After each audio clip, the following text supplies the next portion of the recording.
Welcome to another episode of the Sipping and Tripping podcast, where we connect with amazing people. Today's conversation is all about being a voice for the voiceless. I am your host, Desmond Black, and the person that's sipping and tripping with me today is none other than Miss Brooke Trometer. How you doing? How you doing today? How was your week so far? Oh, it's going well. I'm doing good, and this week's just been busy and having fun with the kids. Yeah. At least try to have fun with the kids. Oh yeah. um, Yep. um, so, um, are you married? Yes, I am. I have a husband and I have two kids, two daughters. One is 21 and the other is 11. So, 21 and 11. Okay, yep. so that's a little gap. How they get along? Oh, wonderfully. Oh my goodness. They're like two peas in a pod. I don't know what I'd have That's done if I had like had kids really close together. I have to give all the admiration in the world to like moms and dads that have them where there's like a kid in diapers and they're potty training another one. Because I think I'd yeah. have gone crazy. I'm right there. I got 11-year-old, a 6-year-old, a 3-year-old, and a soon to be 2-year-old. So Oh wow, yeah. See, man, bless you. It's like bless you. yeah, and it's crazy. Like I was saying, like it's our intent to have fun with the kids, but when you have kids that just don't get along with each other, it Mhm. makes it very difficult. Because my kids, all they do is argue, argue, argue, and you separate them. And the thing is, they don't want to be separated. They complain, say, "I want my brother, I want my sister," but then Yeah, 2 minutes into them being together is just yelling, arguing, and it they sounds are. like they deconstructing the room and putting holes in walls and breaking furniture. I'm like, this is crazy. So Yeah. it's very important for them to understand the value behind things in life. But I don't Mhm. know. One of these days, I guess they'll get there. Oh, they'll get there eventually. It's yeah, my whole family kind of has really big age gaps. And Right. I think that makes a big difference too. My brother and I are like 8.5 years apart. My mom and her siblings all have like, 10 to 8 years between them. Um, so yeah, it's kind of like just big age gaps. And so I think it makes a difference because you have a different relationship with your siblings when you Right. have that Right. kind of a gap, right? You're not, I think there's a difference. Like you're not competing for the same kind of attention with mom and dad Right. as you are when you're so close together in age. So I think that makes a big difference. And my two, um, they're sisters, of course, but there's also a little bit of like kind of, I don't know how to put it because she doesn't parent her sister, but there is Right. still kind of that kind of a parental kind of style to their relationship, you know. Right. Right. Right. It's not like your typical sibling dynamic. So, but yeah, no, they get along great. Like she'll tell her sister, "Hey, I want to go hang out. I want to, spend some time with you." And her sister takes the time. Like they'll go to the mall or they'll go ice skating or they'll, she spends the time. She still lives with me. My 21-year-old does. So Okay. she's still here. I mean, she takes care of herself. She pays her rent. She pays her car payment. She's all self sufficient, but she's like, in this economy, I'd have to have a roommate anyway. She's like, so if you guys are cool with it, I'd rather just live with y'all because I like you and I know how to live with you. Yeah, I know that's right. Ain't nothing wrong with that because it is hard. It's hard for any single parent or any single person to survive on their own. It's hard to be with somebody and make ends meet. Because it's a lot of jobs that's paying that much money where you can be like, okay, I'm saying this on my own. And then so a lot of people that are in relationships. They might say they live comfortably, but really they don't. They stress too, because it's very hard out here, very It's hard. tough. They might just be getting by, and that's why another thing that's very important is money management. Because if you Oh want to take yeah. vacations and stuff, you can do that. You just got Mhm. to manage your money a little bit better. But That's when right. when when when you was talking about like the age gap, so I'm one of five. I Oh got boy. I got four brothers.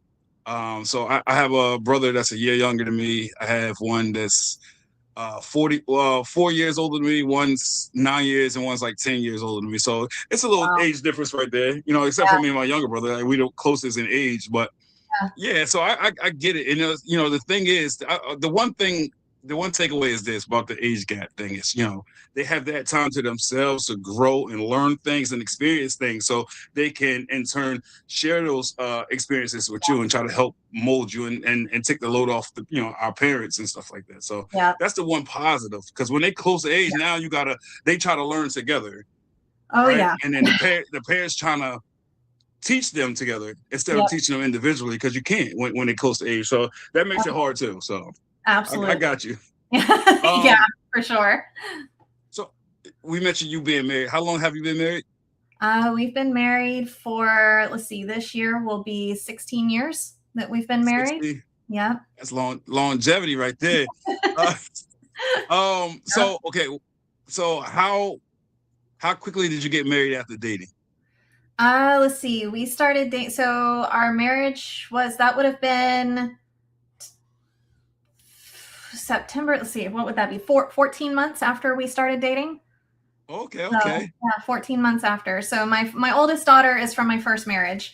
But my second husband, my now husband, he took her as his own, like, right off the bat. So it was, her dad wasn't around quite as much, and he just picked her right on up, and it's like, yep, okay, yep, no, she comes with you, package deal, love her to pieces, and there you go. And but yeah, no, we got married about 14 months after we started dating each other. So yeah. Yeah, y'all must have hit it off real good there, because 14 months. I know from my past experiences, we still just getting to know each other at 14 months.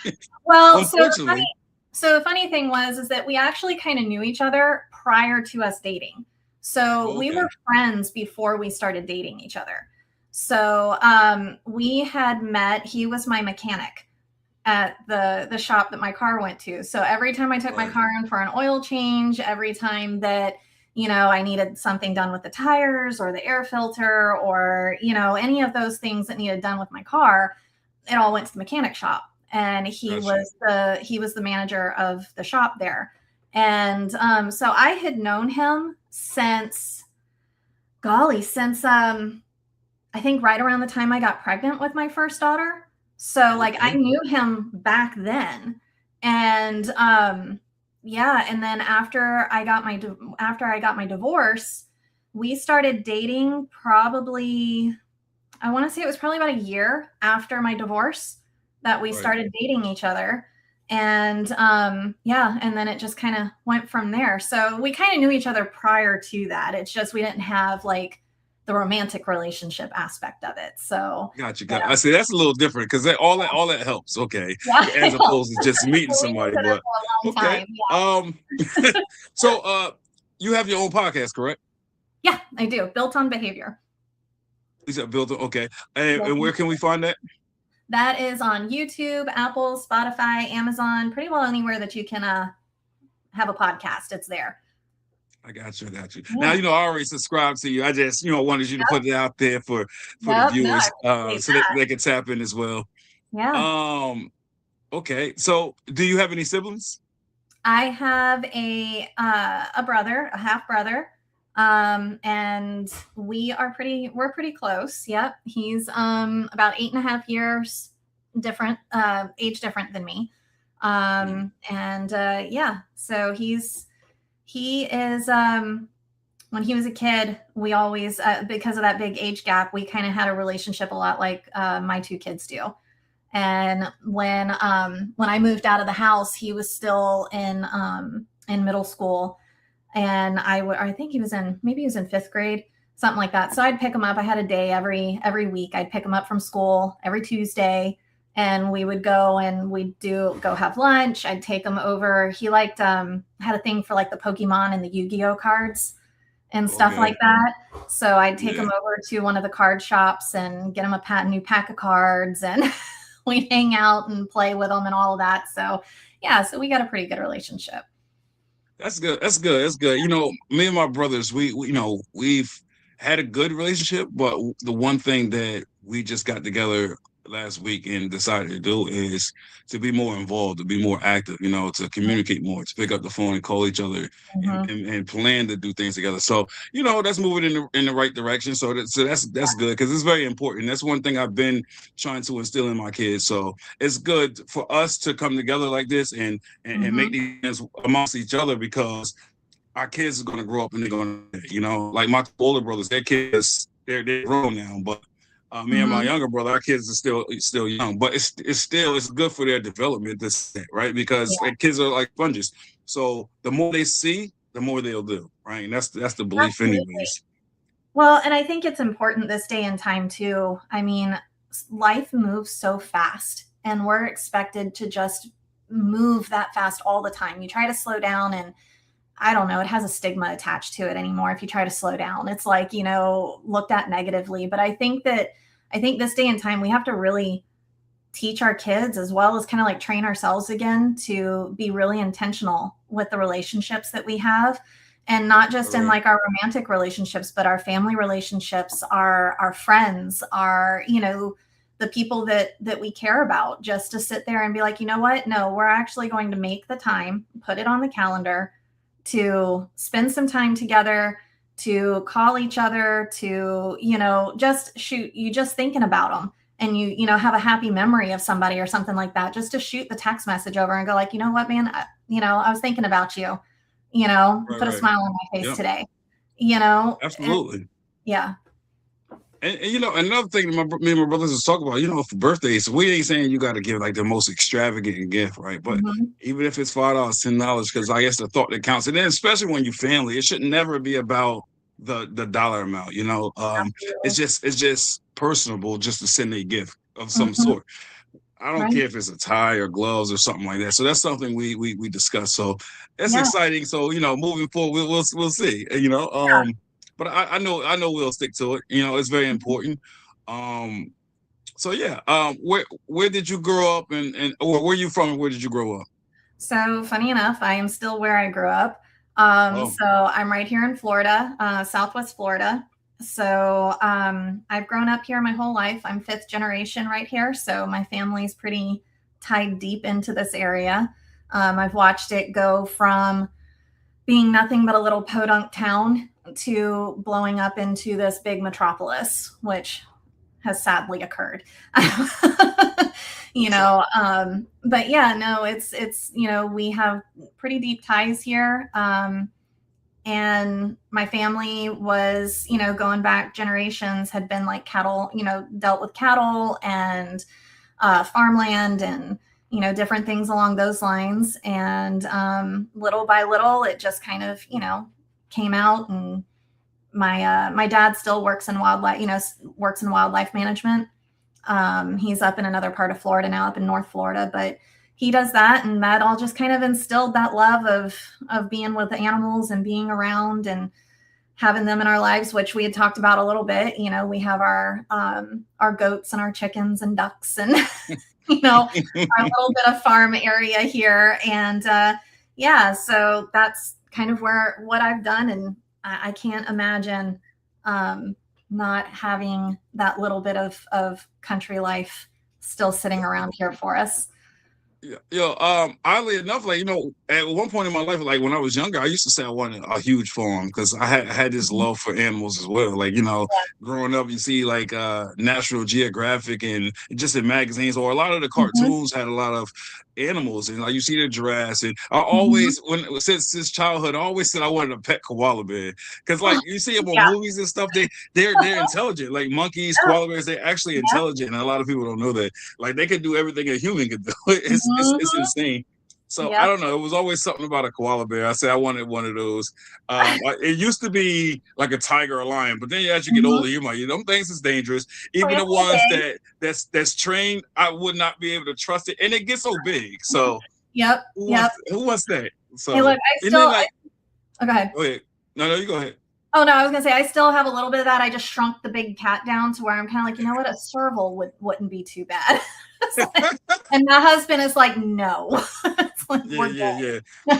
And like I get, ain't nothing wrong with that. And especially, you know, another thing that turned me on the animals. You know, Michael Jackson used to have other Yep. animals. And Neverland. I was like, Mhm. that's crazy how a human can actually have that at their house. So it's Yep. crazy. Oh yeah. And so speaking about your kids, right? You said you homeschooled your kids, right? Yeah. Yep. I do. So what what uh what made you choose homeschooling over your traditional schooling? Yeah. So initially it was out of necessity versus anything. And then it just kind of turned into like, this is really just makes sense. The necessity of it was my oldest, um, come to find out as she got older, which we didn't know it at the time, but as she got older, she tested and has had a genius IQ. And so she learned very, very quickly, which meant by the time that she was like 4 years old, I mean, she's having full on conversations with you. She's doing, simple addition. She's reading. She's, all of these things that she was already there. And so I was like, well, all right, we're going to put her in this little private school that was, close by. It was kind of, a little hybrid version. You'd be in school 3 days, Monday, Wednesday, Fridays. And then the teachers would send like the school lessons home with you to do with your kid on Tuesday and Thursday. So that's what we were doing. But because she knew all the things that she needed to know for kindergarten, being a private school, they were like, okay, well, then just we'll put her in kindergarten because her birthday falls the end of September. So for public school, they would have held her back a year because her birthday fell later in the year, right? But the private school was like, nope, we'll go ahead and we'll let her start. So we did, and then they started their kindergartners in a first grade curriculum. So in essence, she was 4 years old doing first grade work. And after that first year that she was in there, we kind of had a little bit of a falling out with the school in regards to their religious aspects of everything. We're Christian, we believe all of that stuff, but it was some of the things that they were really pushing that we were just like, that's not what we're, lining up with. And so I pulled her out of the school and I was going to put her into a different private school, but they're like, well, she would be going into first grade doing first grade work. So she'd be essentially repeating the work that she had already done. And I'm like, well, is there any way to pull her out, and put her in like second grade reading and math, but keep her in like first grade with the other kids so she's not getting thrown with kids that are so much older than her, because at that age, the age gap emotionally, there's a lot of difference. There's a bunch of growth in that period of time. So 2 years is still a big difference. And they're like, nope, we can't do that. I'm like, okay. So public school would have pulled her and put her back in kindergarten because of the age. And she'd have been doing kindergarten work, which was below what she had already done. So I'm like, okay, so we're just going to go ahead and homeschool, right now. That way I can just put her into the curriculum that she needs to be in, the grade level she needs to be in. And, we stayed involved in other activities like 4-H, and she did group figure skating lessons, and she did some other things like that to keep her, with other kids and social. And then as we got going, it was just kind of like, okay, this just really makes a lot more sense because the things that she's interested in, I can focus her on and not just be made to go generic, because when you have like 30 kids in a class, a teacher can't sit there and say, oh, you like animals. Let's take your math and your English and your science and let's gear it that way. You're still learning all of the same things. We're just focusing on, the topic that you're interested in to make it more of what you want, more what you want to do. And, this one over here likes planes. You can focus over there on planes. When you're in a class like that, it's just, you can't do that. I mean, it's just not practical. And for her, I was just like, well, that just makes way more sense to be able to do it this way. So that's what we started doing. And it just worked really, really well for her when she got into 4-H more. we were able to take and just combine different things with what she was doing with her animals and government and art. And then like history, I was like, shoot, you know, you can look at a lot of stuff in the book, but man, it makes so much more sense if you can touch it and be tangible, right? Right. So we just planned our family vacations around what we were studying in history, like American history. So we just went to the place, you know? And so that was, it just seemed to make way more sense for us to do it like that. And I worked from home. So, and teaching music and things like that. So I was able to work around all of it. I was, you know, it was something that we had the privilege of being able to do.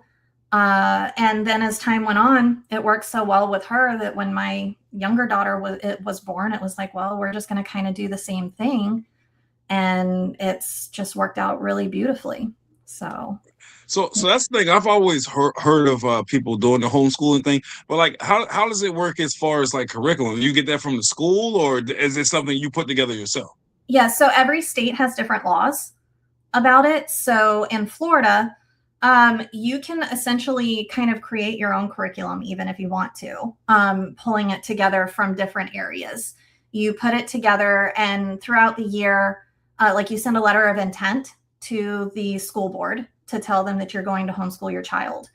And then basically at the end of the year, you're keeping track of samples of the schoolwork that your child is doing throughout the year. And then you have to have like a certified teacher or something along those lines review the samples of work that you've done to show progression throughout the year. Right.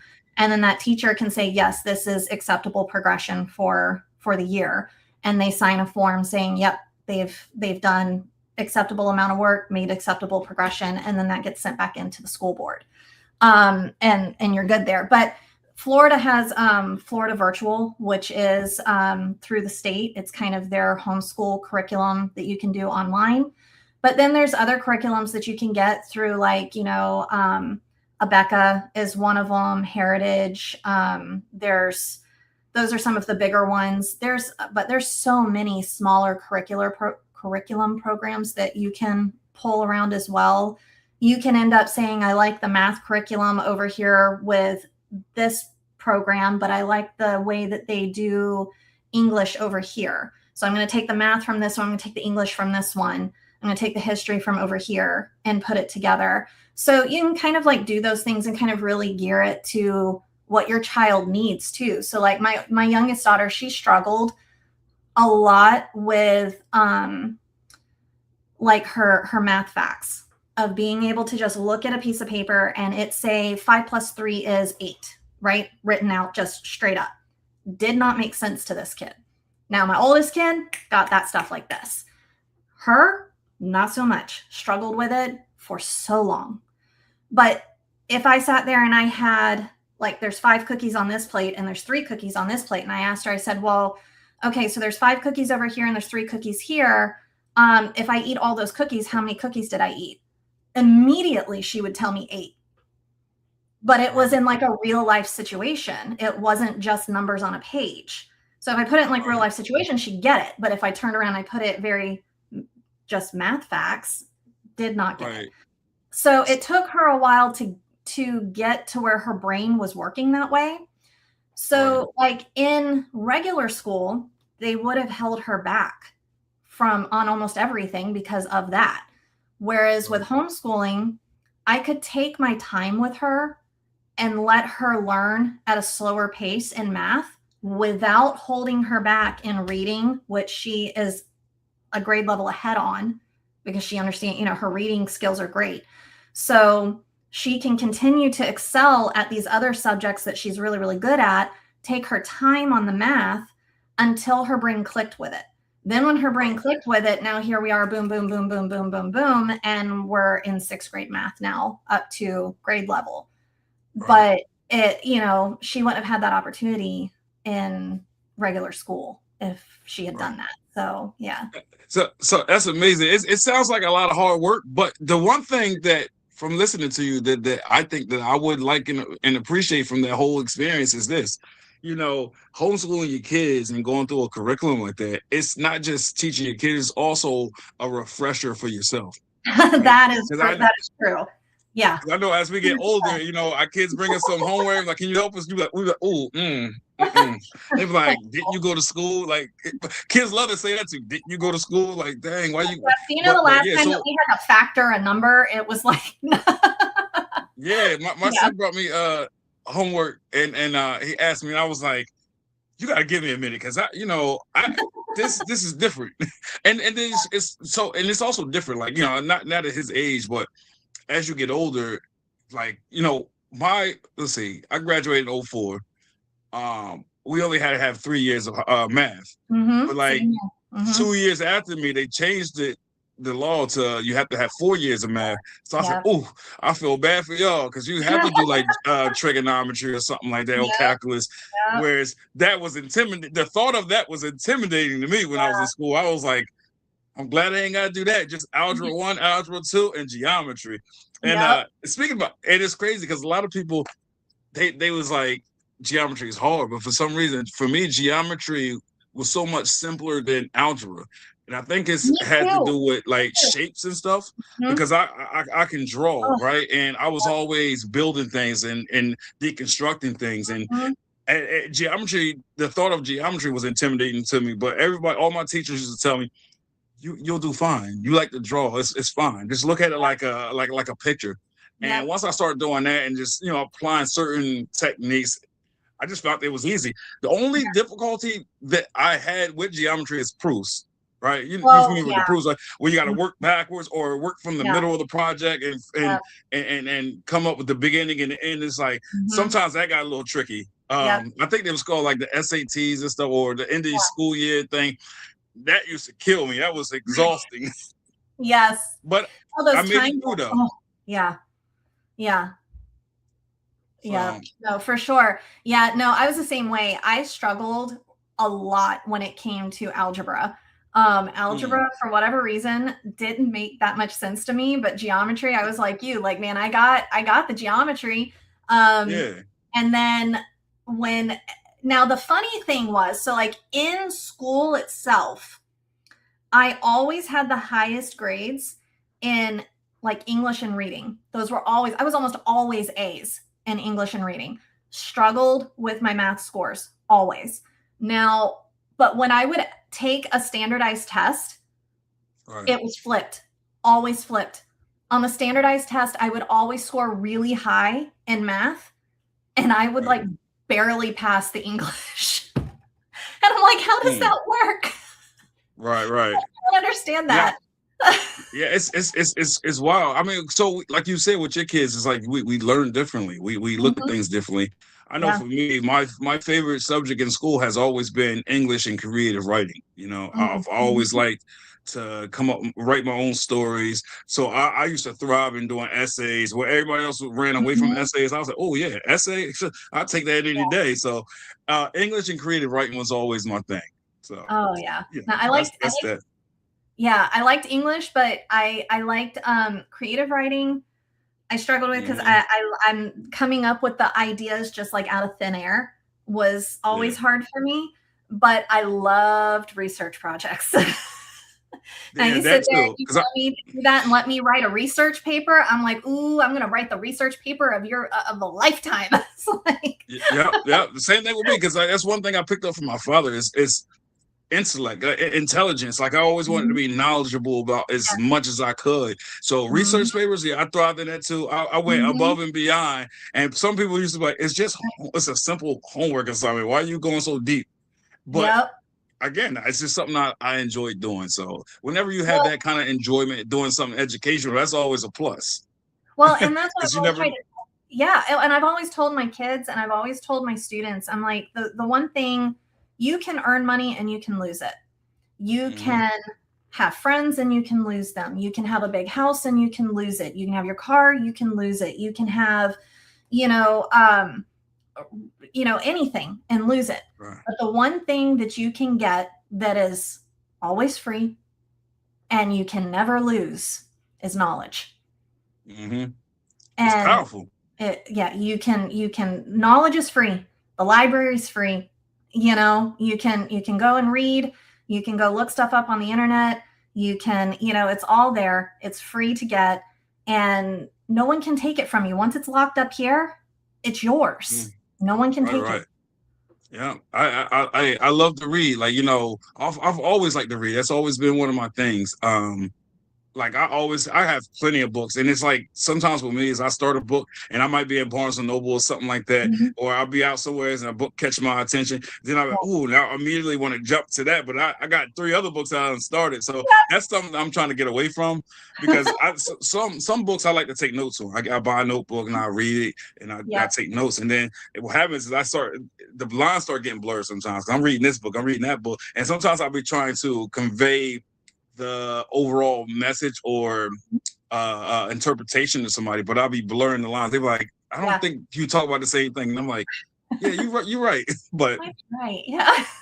like this one book I got is very good. And I actually wanted to do some podcast discussions about it. It's called it's called Why We Love, right? It's Mhm. the nature and chemistry of romantic love.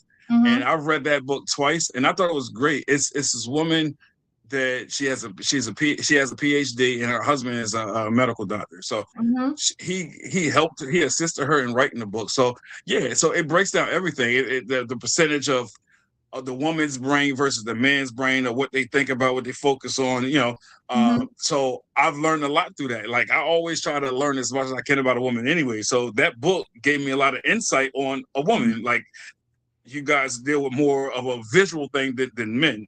Mhm. You're more a conversationalist than Yeah. men. Like once you have a woman's mental, you have everything. And I like to tell people that all the time. Like Yep. engaging conversation, because once you have that and you got her attention that way, Yep. then you most likely gonna have everything after that. But men is a little Absolutely. different. We're a little bit more simple.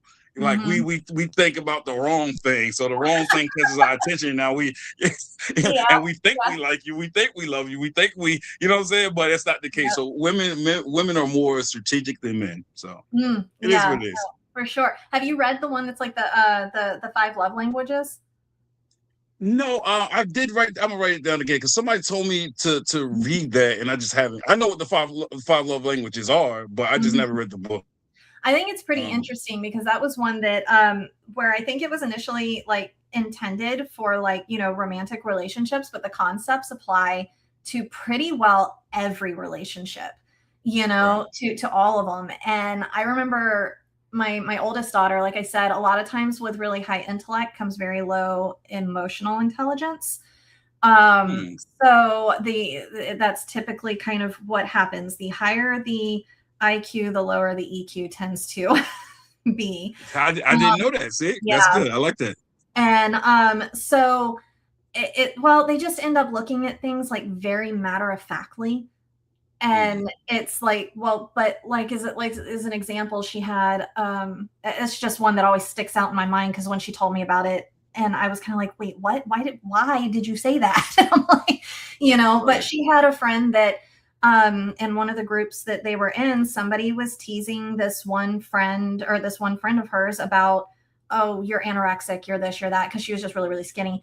And the Right. girl got really upset, was crying about it because I guess like her family teases her about being really skinny and things like that at home. And she went to my daughter to like vent and like talk to her about it. And my daughter's like, well, I don't understand why you're upset about it. It's not true. And Right. I'm like, I just sat there, I'm like, why did you say that? And I'm like, Yeah. she was like 13 at the time. So it's not like she was like an adult saying this, but she's like 12, 13 at the time.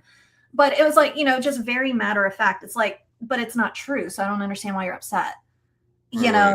kind of thing. And so anyway, as we were, if things didn't make sense to her, then it just, well, I don't understand how it doesn't make, why you feel this way because I don't feel this way. I Right. see it this way. I don't understand how you see it any other way. And so when I started trying to like talk to her more about stuff, I started bringing up this love language book because I had read it. And I started bringing up these different things and these different ways of people are communicating and how they feel different things and how they, and it allowed for us to sit down one night and we really talked. And I was able to explain to her, like, I'm a very much a physical touch person and quality time. And for her, she is, and I always thought that this was so shallow when people would say this, but she is a gift person. She feels loved by getting gifts and by giving gifts. So to me, for me, super materialistic. I'm like, I can't be bought. That's, Right, right, my love can't be bought. That's how I've right, always viewed that.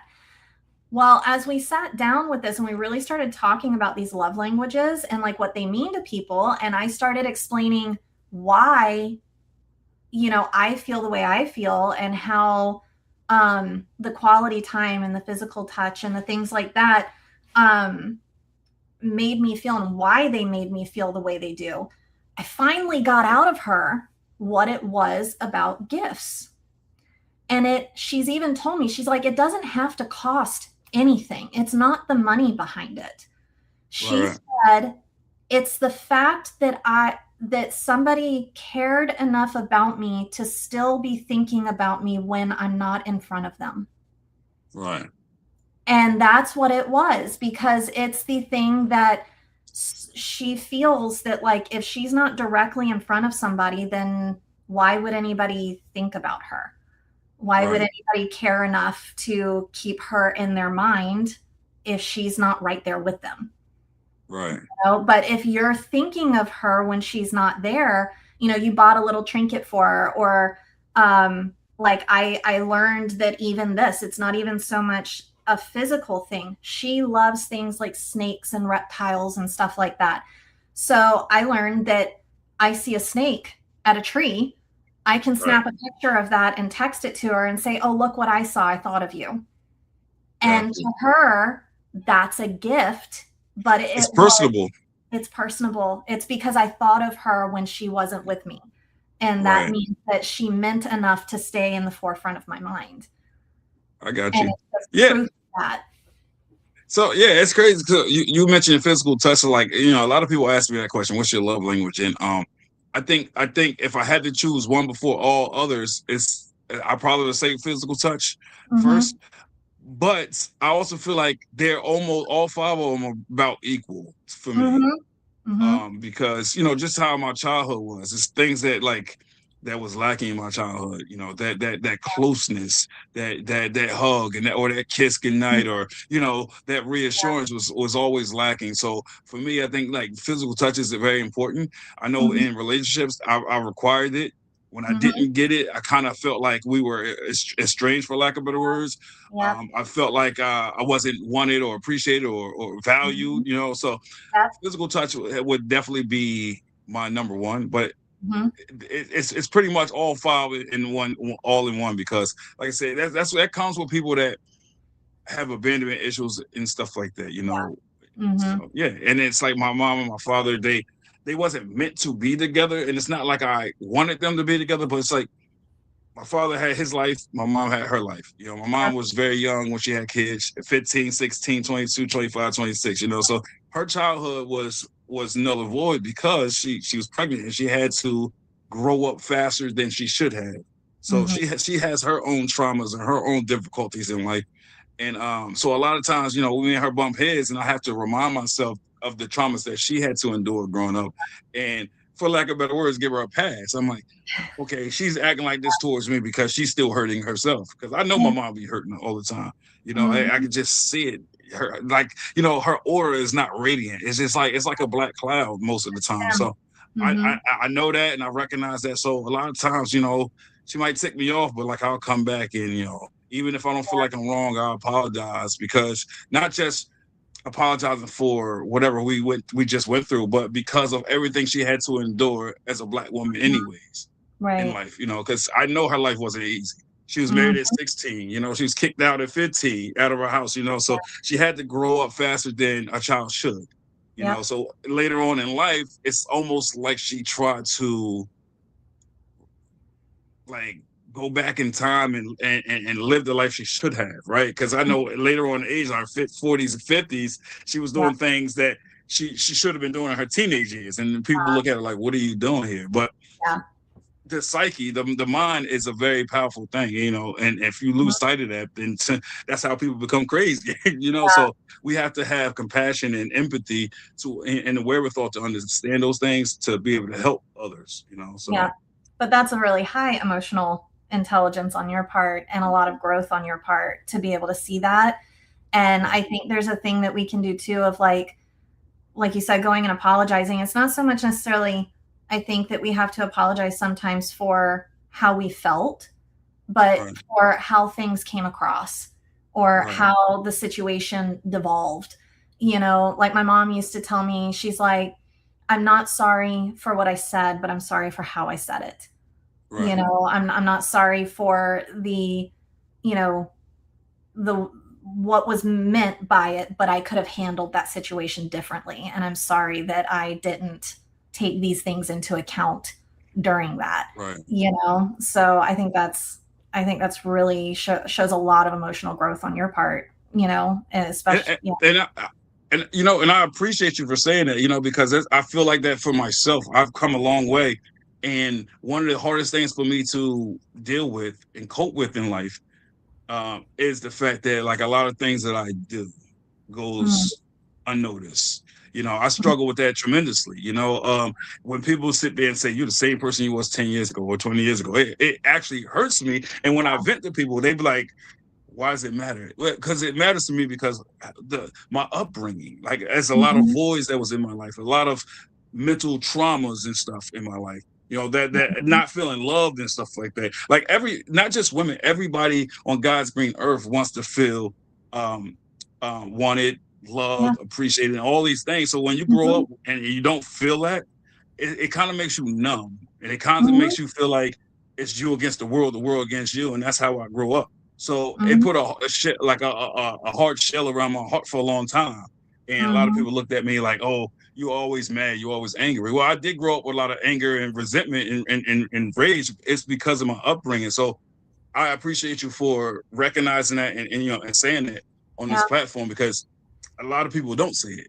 And then Yeah. when sometimes when I speak about it, they brush it off like, nah, that's not Yeah. true. And I'm like, that's insane. I've hit a lot of milestones and I made a lot of I was successful in a lot of things and I'm still Mhm, successful. I might not be where I want to be, but it's like I keep growing and I keep mhm, progressing. And I feel like why shouldn't I get credit for that? So I mhm. appreciate you again. Oh, yeah, absolutely. It should be recognized when it's there. I mean, Right, there's so many people that they can't see past themselves, you right, know? And that's such a hard place to get to, but like you're saying, it's like we do, and it's human nature to need those things that you're talking about. I mean, I don't know if you're familiar with Maslow's hierarchy of needs. And mhm, that is a pyramid of basically the things that people need to be able to self actualize. And like the very beginning of it is, you have survival. And survival is just like your bare minimum. Do you have a place to live? Do you have food to eat? Do you have water? Do you have, the bare minimum to survive, right? And right, then, there's security. After you have bare minimum to survive, do you have security? Is there safety, around what you have? And then that goes up into belonging after that, as an right, essential piece. And if we don't have that sense of belonging, it becomes very difficult to move on up, and lift ourselves further up in life and right, propel ourselves forward. And that there's more to life than just trying to survive. And what is it? I like what Kevin Hart called it. What was it? right, Surthriving. right, And right, it's more than just surviving, you're surthriving, you right, know? right, And when you can see past yourself and you can see other people and see what they've gone through and have that kind of empathy to go along with it, that's things that so many people never get to. Right. And I think that's one of the reasons why I like reading so much. I like anything that's going to strengthen my mindset, right? Mhm. That's why I love thought-provoking conversations. Because I really take solace in the fact that like just about any conversation I can jump in and hold my own. And Mhm. that's a trait that I got from my father, because a lot of times I get in conversations and people say, "Well, I didn't know you was intelligent like that. Or I didn't know you can go there. I didn't know you could dig deep like that." Yeah. So just to get that affirmation from somebody, Mhm. it's yeah, I take it to heart. I love it, and I puts a big smile on my face, and it just motivates me to keep going. Oh, yeah. Yeah, I am a positive person and uplifting. I'm all about uplifting people and encouraging people and trying to make the next one better. I Because have again, I wanted that growing up, and I didn't have it. So now I'm like, I don't want people to go through what I had to go through. So yeah. it's emotional maturity. That's all. Yeah. I don't know how 100%. else to put it. So 100%. Absolutely. Yeah. now on this platform, I like to conversate, educate, and entertain. I usually say that in the beginning, but with that being said, like I just want to know a little bit more about your background and what and your life story. So, anything Sure. you want to share about that? Oh, let's see. So, yeah, so like I said, I was born here in Florida. Um, and my parents divorced when I was about 4 years old and split up. And that was a pretty tumultuous, it wasn't pleasant by any stretch of the imagination. We had many times that the cops were called, and it wasn't a pretty sight. And then eventually, I mean, there's things that I won't quite say on here because people are alive and around, um, Gotcha. you know, on things. But yeah, so I grew up. Initially, was in a private school, small little private school for a while. Ended up then going from a school that had like I don't know, like 143 students from kindergarten to eighth grade, in the whole Mm, school, to a public high school that had, you know, like 2,000 kids in the whole school, in four grade levels. So that was quite an adjustment. And yeah, I mean, I grew up in a rural, kind of rural community, got married, had my first daughter. Our relationship, my ex-husband and I, was not great either. That was a pretty tumultuous, kind of funny how you kind of almost like repeat your parents' relationships sometimes, you yeah. know, and Hmm. have to learn and try to do better. But kind of got out of that, and I taught music. I started learning to play. My grandmother started teaching me, golly, just probably right around the time I could talk, started Mm, teaching me to play the piano. And okay. so when I was a teenager, that was my first job, was teaching music, because she had a music studio. And so that was my first job. I taught music for, oh gosh, 25 years probably. Mm, that's deep. And yeah, pretty. So I taught piano, guitar, and voice, along with music theory and music history, private lessons. And I tutored, worked with a lot of kids. My grandmother had a degree in child psychology and in music. So we worked a lot with kids that had learning disabilities and different things along those lines. So a lot of the kids that I worked with had, you know, I mean, I hate to say like the terms, but like we had a lot of like normal kids, but then we had a lot of kids that did, they struggled. They had multitude of challenges, Right. that they dealt with. And so that was, I think, really where I started learning how to teach kids. And then that developed into just how to work with people in Mm, general, you know? right. Right. Because I started learning during all of that all the kids are different, which, I mean, we know that now, as adults, and everybody learns differently. But one of the things that I always did was I didn't teach every kid the same way. I would find out when a kid came in for their first lessons, I would spend those first few weeks trying to figure out, like, what do you like to do?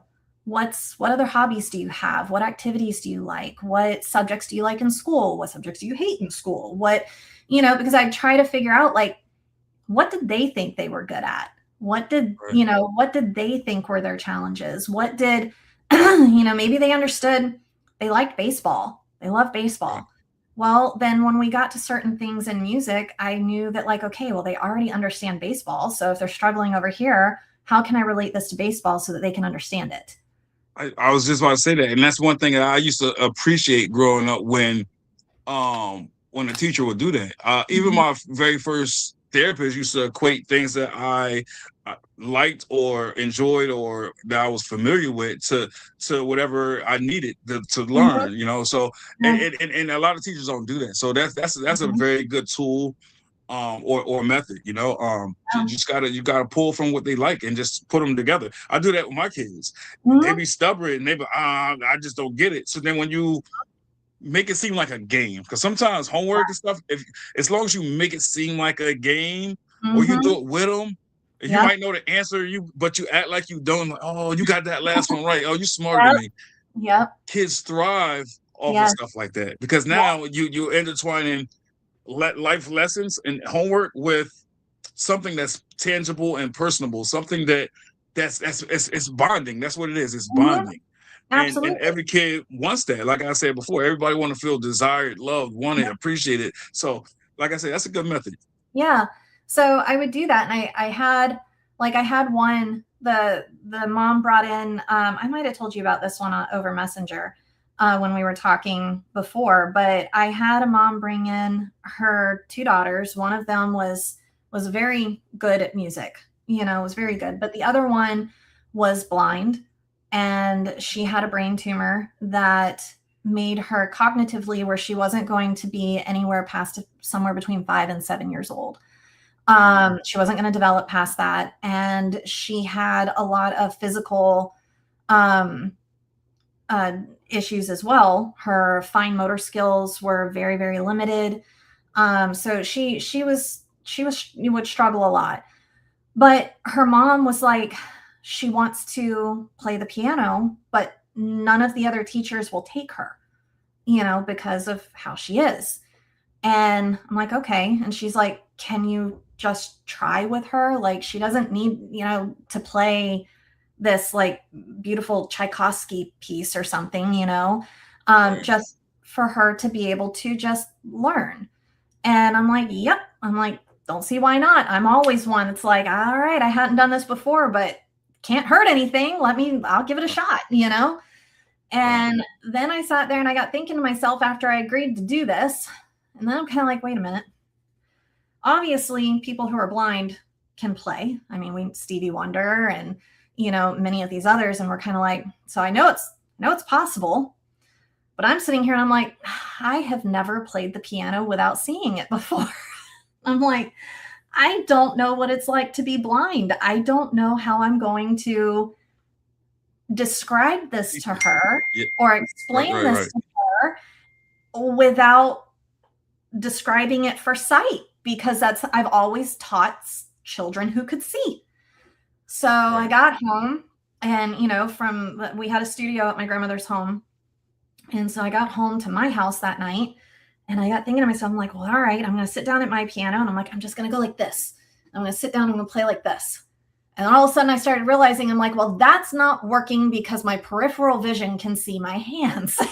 Like, so I'm still seeing. And I'm like, okay, what am I going to do?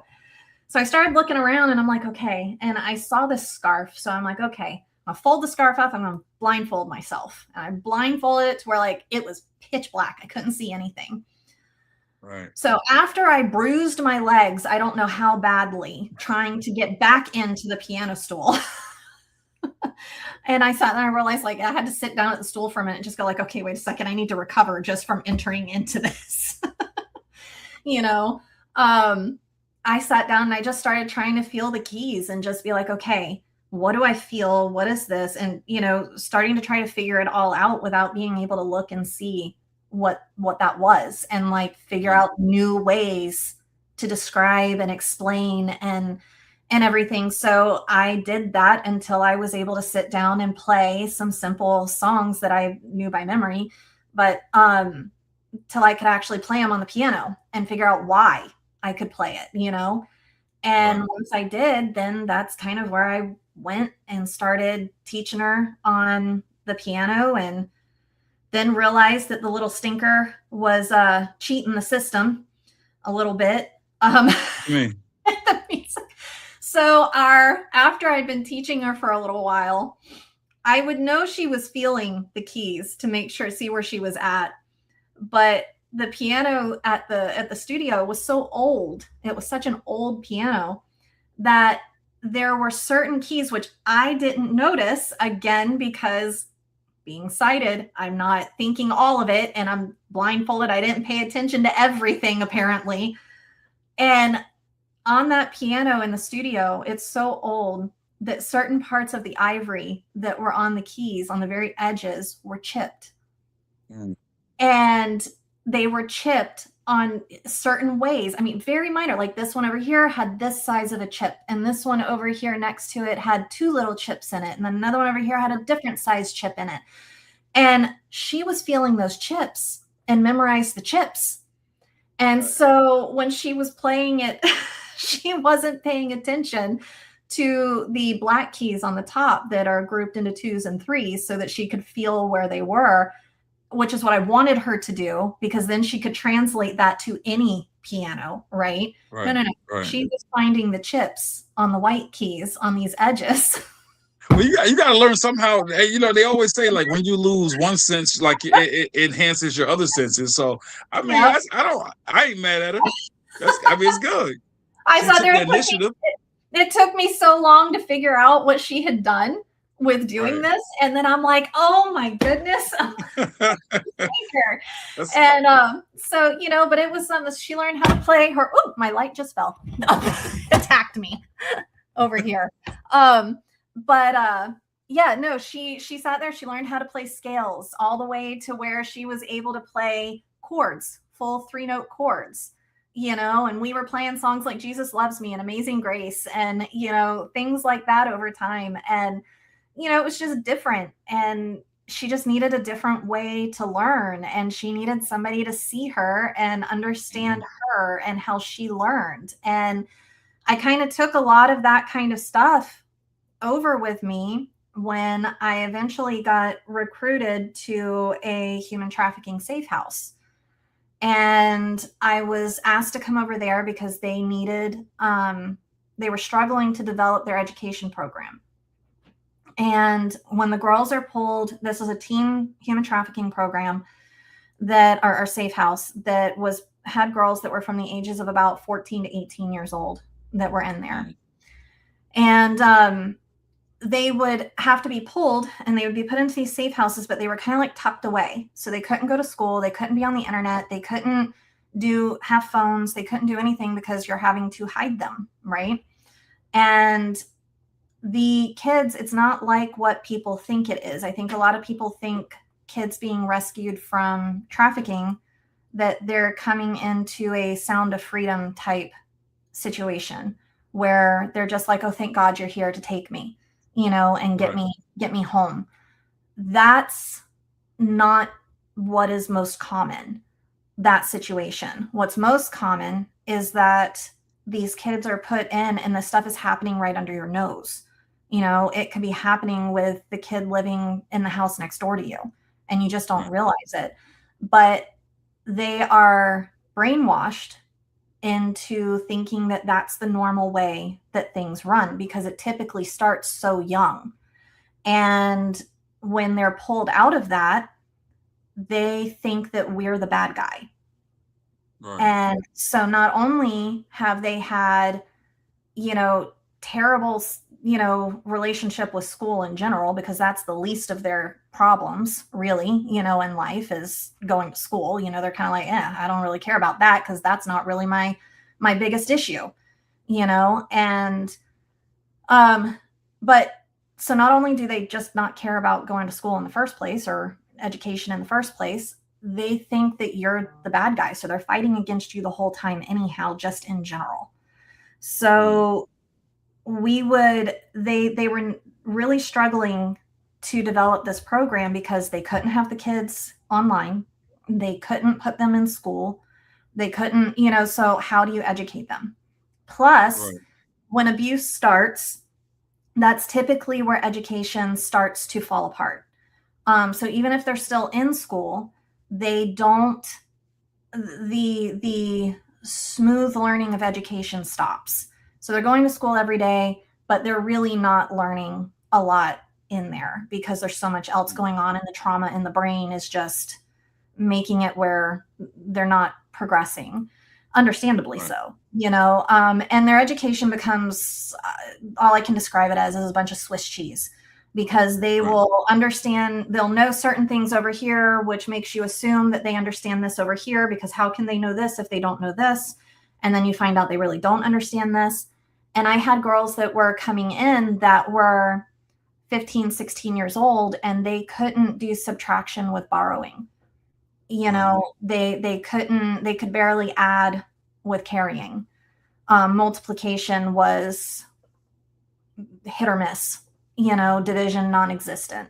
Reading books from, say, like the Biscuit series was could be done, but it was a struggle, you know. So there was a lot of things like that we were dealing with, and it was like, okay, well, how do you get them to progress to where they're actually kind of catching up when they're fighting against you? You're dealing with the state, which that's a whole other conversation in and of itself.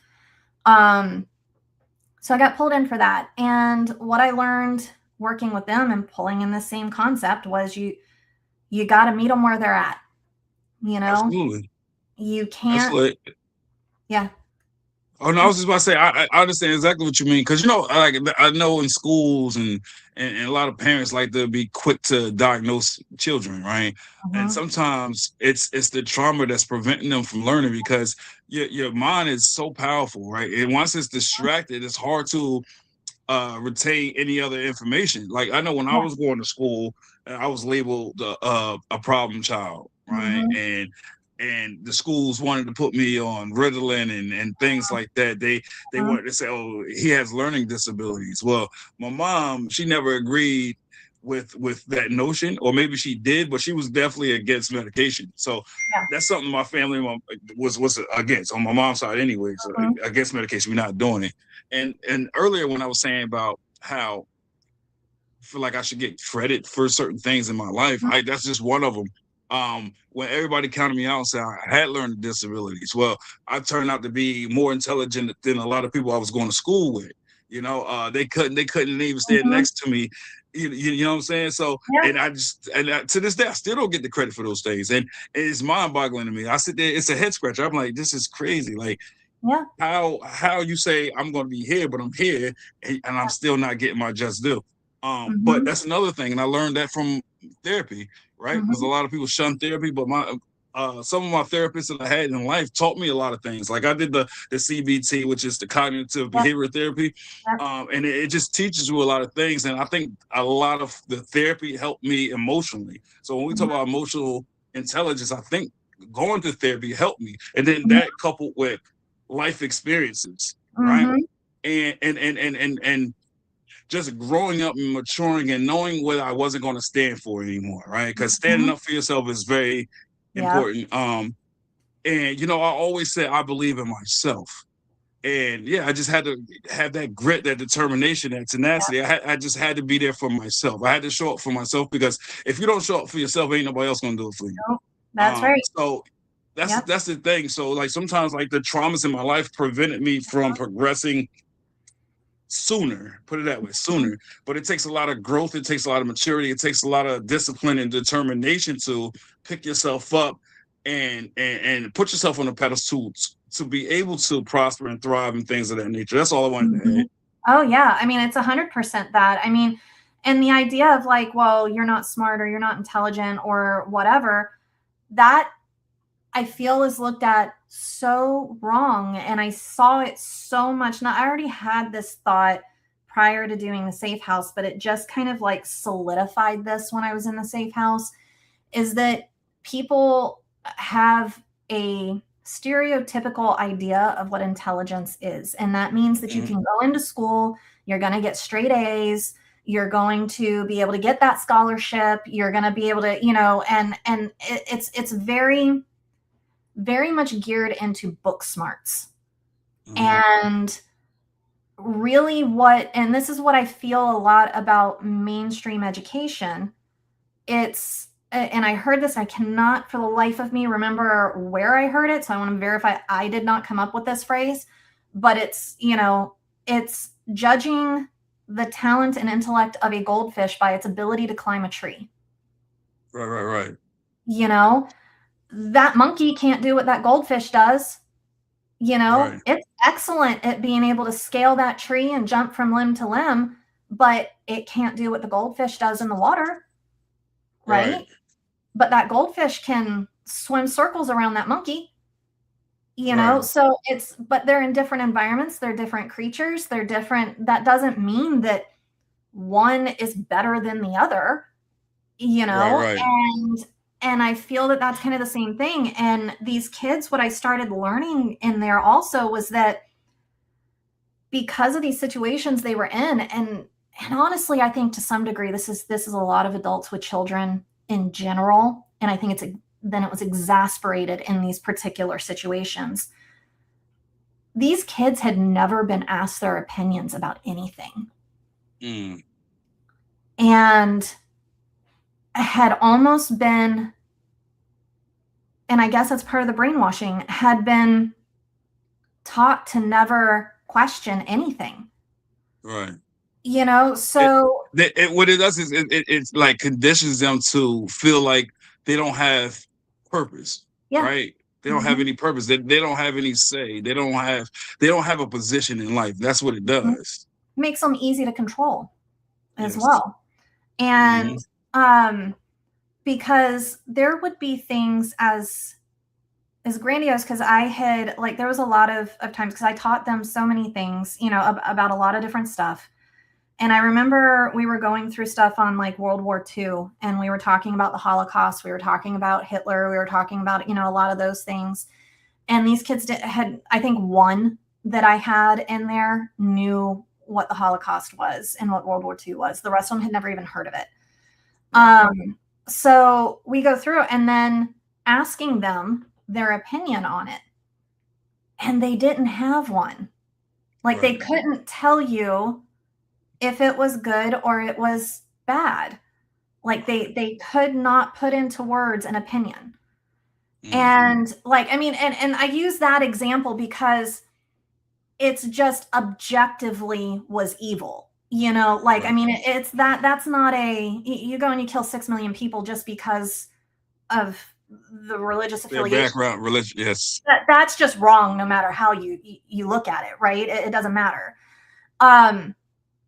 So that's just, it was an objective truth, and they could not form an opinion on it. So I worked really, really hard during the times that I had them to start developing critical thinking. And part of that was that no matter what opinion they gave me, these kids would tell me, they're like, Miss Brooke, they're like, I don't understand what you believe. They're like, I don't know what you think. And I'm like, good. I'm like, I don't want you to know what I think, because if you know what I think, then that's going to influence how you think. And I don't want to influence that. I want you to learn how to think for yourself and how to develop your own opinion on things. So I would sit there and I would ask them questions as we started going on different things and started learning about stuff and going back to things with the Holocaust. I would sit there and ask them and be like, okay, so was what happened as they started critically thinking more, was this good or was this bad? Was this something, were they right to turn people over? Were they wrong to turn people over? And it was interesting. You had some of the kids say that it was wrong. And you had some of them say that, well, yeah, they should, because it was the law. That was what they should be doing. They should be following the country's law, but you're dealing with lots of different there's a lot of trauma going on back here. So you have to take a lot of that into consideration. So I would turn around with the ones that said, no, that you absolutely would not follow the law on that. That was just, it's wrong. Right. Well, I would argue the other side of it to them. And I'd say, well, okay, but you didn't follow the law. Now you might have tried to save these people, but now you just got your own family killed. Now, you know, how was that justified? You know? Did that sway their opinions, or they stayed No. course? Boy, I'll tell you what, on some of those, boy, they'd sit there and they would hold firm to it, which is what I wanted. You know, I wanted them to learn to stand up for what they believed in. And I also wanted my thing that I always have said, and I've done it for my kids, and I've done it with the kids that I taught, and with the kids at the safe house.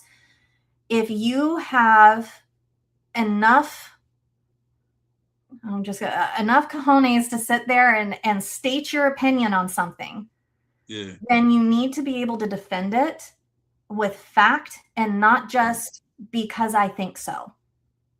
But you know what? But that's where it starts though, because even if those are the terms, as long as you have the wherewithal to know where to seek that knowledge, or to further your stance. So we ain't gonna know everything. We're not perfect. So it's okay to not know something, because then in turn you can sit there and say, you know what, and trying to prove your point. Now you're going back and doing research and you study, and it just. It's that your brain is the biggest muscle in your body that needs working out every day on a consistent basis. So it just let go back to the drawing board, and you be like, oh, okay, now you have an aha moment, like aha. Yep. That's essentially what I would do with them. Yep. And that's essentially what I would do with them. Be like, okay, why do you feel that way? Well, they just gave me because I think so. And it's like, okay, well, but there has to be something other than that. There has to be something driving that feeling for you. What is it? You know, I don't care if it's the sheer fact of just the fact of like, well, because killing anybody's wrong.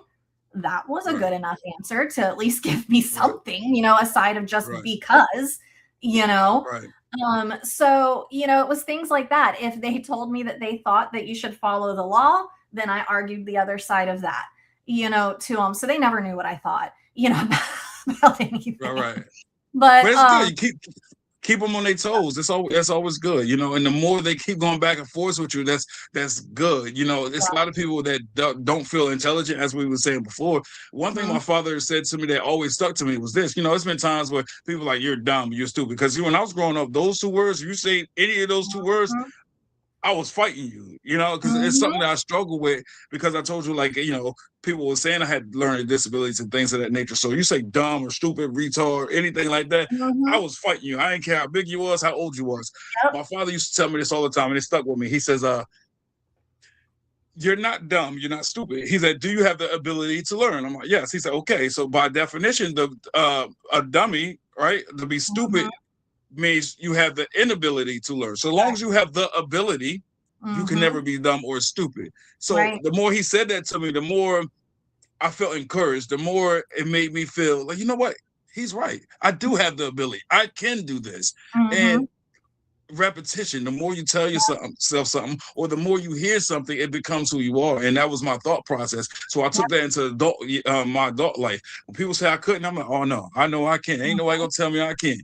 Yeah, absolutely. Absolutely. And, you know, I had one girl that came in and she was absolutely determined that she was not going to do anything. She had no need to do school, because as soon as she got out of that safe house, she was just going to go back to the neighborhood. She was going to deal drugs. And that was her whole plan. Like, that was the extent of the plan. And I'm like, honey, you like doing hair. I'm like, why not? I can get you in, like literally can sit there and get you in with somebody to let you shadow in a salon, like a high-end salon, for you to see if that's something you would like to do. Nope. I'm just going to go. It's going to be easier. Just sit there and go and deal drugs and do this. And part of it was the fact that, you know, that they think that they have preconceived ideas of who we are as people working in that safe house, not realizing that a lot of us have gone through some pretty deep stuff that we just don't share or haven't shared, because honestly, it's not something that we need to dump onto these kids, right? But Mm-hmm. they also sit there and think that they can shock us and then they get a reaction from us, right? And I told her, I said, okay. I said, so that's the plan. I said, you're going to have a drug empire, essentially. And she goes, yep. She's like, I'm just going to shoot that on the corner. I'm like, okay. Well, I was needing her to do math, and I was having some particular type of math that I needed her to do. Boy, she had no desire to do it. She was like, nope, I don't need to. I said, okay. I said, well, I said, I don't know if you know this or not. I said, but I said, I have a little experience in my family of this whole drug business situation. I said, and math is kind of a big deal in that. Big deal. And I said, so I said, I would suggest that if that's going to be your business, that you get good at math. I'm like, because there's going to be some underhanded stuff going on there. I said, so this is what I want you to do. I said, if you really, really think that that's what you're wanting to do, I said, that's fine. I said, that's perfectly fine with me. I said, I support it. I said, so here's what we're going to do. I said, this is what a business plan looks like. Okay. I said, I want you to take this and build your drug business plan. And she looked at me like I had about 5 heads. And I would have too. Like, what? Oh, what am I going to do? Keep fighting her on it all day and then get nowhere? Right. That doesn't make any sense. Then I'm not. I see where you're going with this though, and I was thinking my wheels was turning when you were speaking, so I know where it's going. Like, yeah. I'm like, all right. I'm like, let's do this. So she goes, okay. I said, but we're gonna play a little game. I said, I'm gonna help you build your drug empire over here, and we're gonna do this business plan. I said, but then I said, you're gonna come over here. I said, you're gonna help me build a salon business plan to do braids. I said, because you love doing. Okay. I said, you like doing braids, and you're actually really good at it. She goes, I said, and then I said, we're going to have 2 hats sitting over here. I said, and I'm going to take and I'm going to throw good and bad things that can occur from each business side. Maybe your salon, you know, your tools go out and you need new tools. So you got to go spend money on that. You've got someone's hair bleached off and you're going to have to like comp that, you know, whatever, an issue happened, whatever.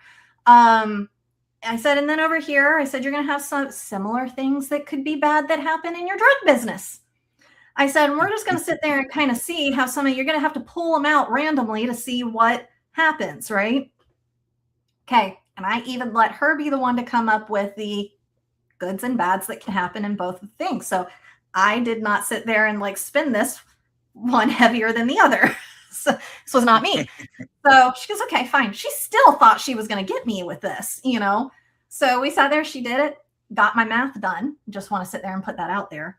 The math lesson was accomplished that week. Good. At the same time though, she sat there and was able to pull out the things like, oh, well, guess what?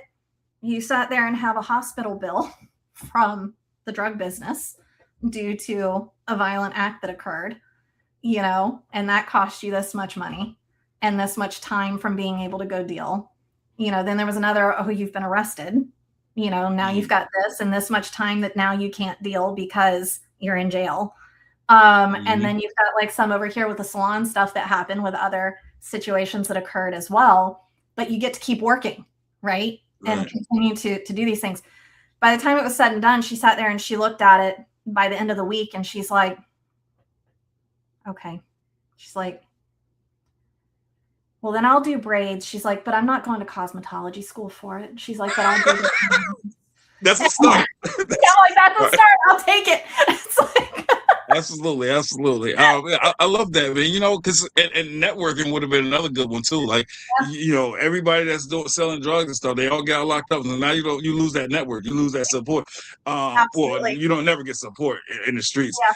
But if you have a salon, now you get the network, now you get the support of other people in the community because this parent or this girl or this mother, they want their Yep. hair done. So now you're getting that support because they're gonna spread word of mouth. You ain't getting that in the Mm-hmm. drug business. Oh, Drug business, you gotta always have eyes in the back of your head. So you sure that do. would have been another way to spin it too. But yeah, I love that. I said so right away. I was like, I know where you're going with this story. That Yep. was pretty I was good. having to think on my toes on that one because it's like these kids, they keep you on your toes as much as you had to try to keep them on theirs. They were keeping you on yours too, because if you let them see you slip up or like Right, pause for a moment, oh, they'd eat you alive. And you know, but it was nice because through all of that, I learned so much, not just, I mean, I learned so much about myself. I learned a lot mm, about them, right, and um, we had ones where, you'd set them up for easy wins just so that they learned that they were capable, yep, just like, hey, we're going to do things. I told them as soon as I walked in, first day, I said a 70 is failing in my class, anything less than a 70. I said, don't think that you can just be able to barely do and get by. And they're the gasps and the what? And I'm like, yep. I'm like, sorry, yeah, and but the thing was, like, these kids, like, I had one of them, I'm like, all you got to do, I said, here, we're going to do this science. And I said, all I need you to do, I said, I'm going to write the stuff on the board. I said, if you copy what I put on the board, you will pass your quiz. I right, said, you'll do it. You'll pass it. All you got to do is copy what I'm doing. Because all I was looking for was effort, right? right, Put effort in. And so I said, just do it. I said, trust me, just do it. And they did. And I said, okay, with the end of the week, I said, we're going to have an open note test. Or quiz. So as long as you took notes, you're you're gonna good. pass. You're going to Yeah, pass. As long as you put the yeah, effort in throughout the week, you're going to pass. So all I was doing was trying to reward effort at that point. right. And And because, that's the, I was just yeah. about to say that's a good lesson because I like to tell whoever are listening, whether it's older than me, younger than me, I like to tell people all the time that there's a lesson in every lesson in life. You know, Mm-hmm, it's everything in life. It's funny how it intertwines in to some degree. mm-hmm, It could be something as simple as, like you were saying, math. mm-hmm. That's you can equate that to just about anything in life. Having empathy can be equated to your parenting skills. You Yeah. know, Yep. um, holding the door open for this old lady, or while she struggled to get in the walkway. When you have a kid, Mm-hmm. it teaches you that nourishment, right? So everything is hand in hand in life. So everything comes full circle. So it's important to that early childhood development and stuff. It's very, Mm-hmm. very important. That's why, Yeah. like, child protective services or any therapist, they harp on those things, or Yeah. even your grandmother, because your grandmother, Mhm. she got that wisdom, so now she Yep. knows the lessons to try to instill on her daughter. So it's everything in life is intertwined. So it's important to pay attention to a lot of things in life. It is. And that quiz, that first quiz that I was just saying there, that came out that first week. One of the girls, she made, like, I think it was an 80 on it. I can't remember how many questions I had on the quiz right now, but I do remember she made a B. Yeah. And it was like an 85 or something. She made a B on it. And she had her head down, so depressed when I was going back out to hand their papers back out so they could see what they got. And she just knew that, like, she had never succeeded at anything before in her mind. She was Right. just already prepared to fail, right? Mm. And I handed it to her and she flipped it over.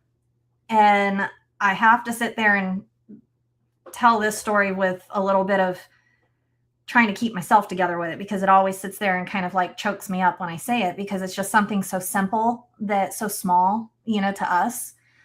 But she flipped that paper over and saw the B, and she started to cry. See, I told you every time. Upside down. It is okay. But it's and she just couldn't believe it. And she ran up to my desk and she says, "Is this real?" And I said, "Yeah, Mm, it's real. I told that's you all you powerful. had to do was put in the effort and you would pass." Mm, And it was an open note. It was an open note quiz. It wasn't like she had to memorize it. It wasn't like she had to do whatever. right. But the thing was, is that I knew these kids had not had success, Right. and they needed it, to have those small wins. So not that I was believing in them, but they could believe in themselves, and they could Right. see that they were capable of it. And she, boy, that kid, she sat there that day and she didn't let go of that paper.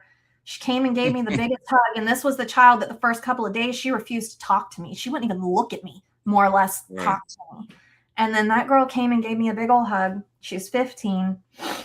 And that paper, she ran that to the administration office that was She's around proud. the She was corner proud. to show everybody. She took it into the house to show those house parents and the volunteers and put it on the fridge. And that kid, she was so proud. And she told me, she says, I've never passed anything ever. You helped her find her purpose, or you remind her that she has purpose. You always have to. That's why it's good when you have kids to be there and be present and then make them feel loved and valued and all those things I told you I was lacking growing up. It's very important because it goes a long way. Just like the story you just said, she didn't believe, and it's most likely because she was brainwashed or conditioned to believe that she wasn't nothing, that she had Mm-hmm. no value. Yep. So I love every bit of that. And it goes to what you was telling me before, where you said that you help the youth, feel seen and understood, right? Like, now, did that came from some of your traumas in your life, or where did that come from?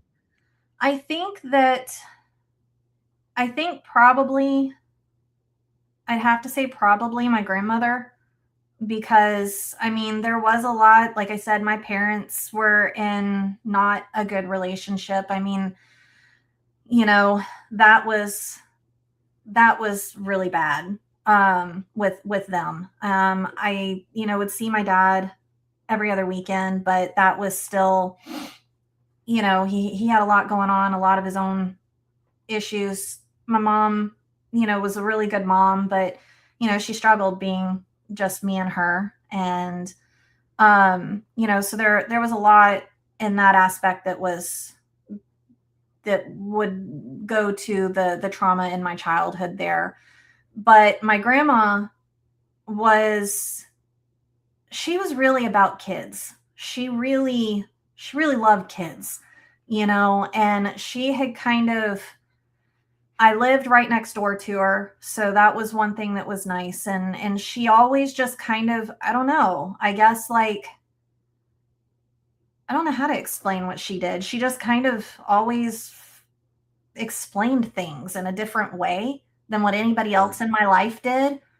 And she was one that made you feel seen, Yeah. in those moments where, like, God love my mom, and she could only, and it's one of those things, like you were saying, like with our parents and stuff like that. A lot of times they only know what they were raised with too, you know? And I was in high school. I was in the who's who among American high school students, which I think they say like 5% of high school students get into it once, and I made it in 3 times. And so that's like less than 1% of the original 5% that do that. So I knew how great of an accomplishment that was. And I ran and I showed my mom, and my mom sat there and she told me, she goes, "That's nice." I'm like, but she didn't understand what it was.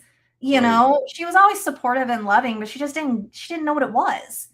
Right. And where my grandma, she didn't really necessarily, I think she knew more of what it was than my mom did, but because I was excited about it, my grandma was excited about it. She was like, Right. "Yeah, Right. that's."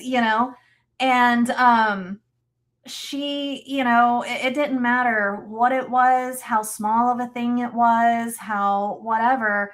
She just made you feel like you were you were the best at whatever it was, that you could do it, that it didn't matter. And so I don't know, I think like a lot of it was that, and I know how she made me feel, and I guess I just kind of took that same kind of Sentiment. feeling to, yeah, Right. Right. sentiment into working with other kids. And my mom has credited my grandma. My grandma that I'm talking about is actually my dad's mom, but my mom Right. has even credited her a lot too. And she's like, man, she's like, your grandma just knew how to do that kind of stuff. And she's like, I just didn't, you know? Right.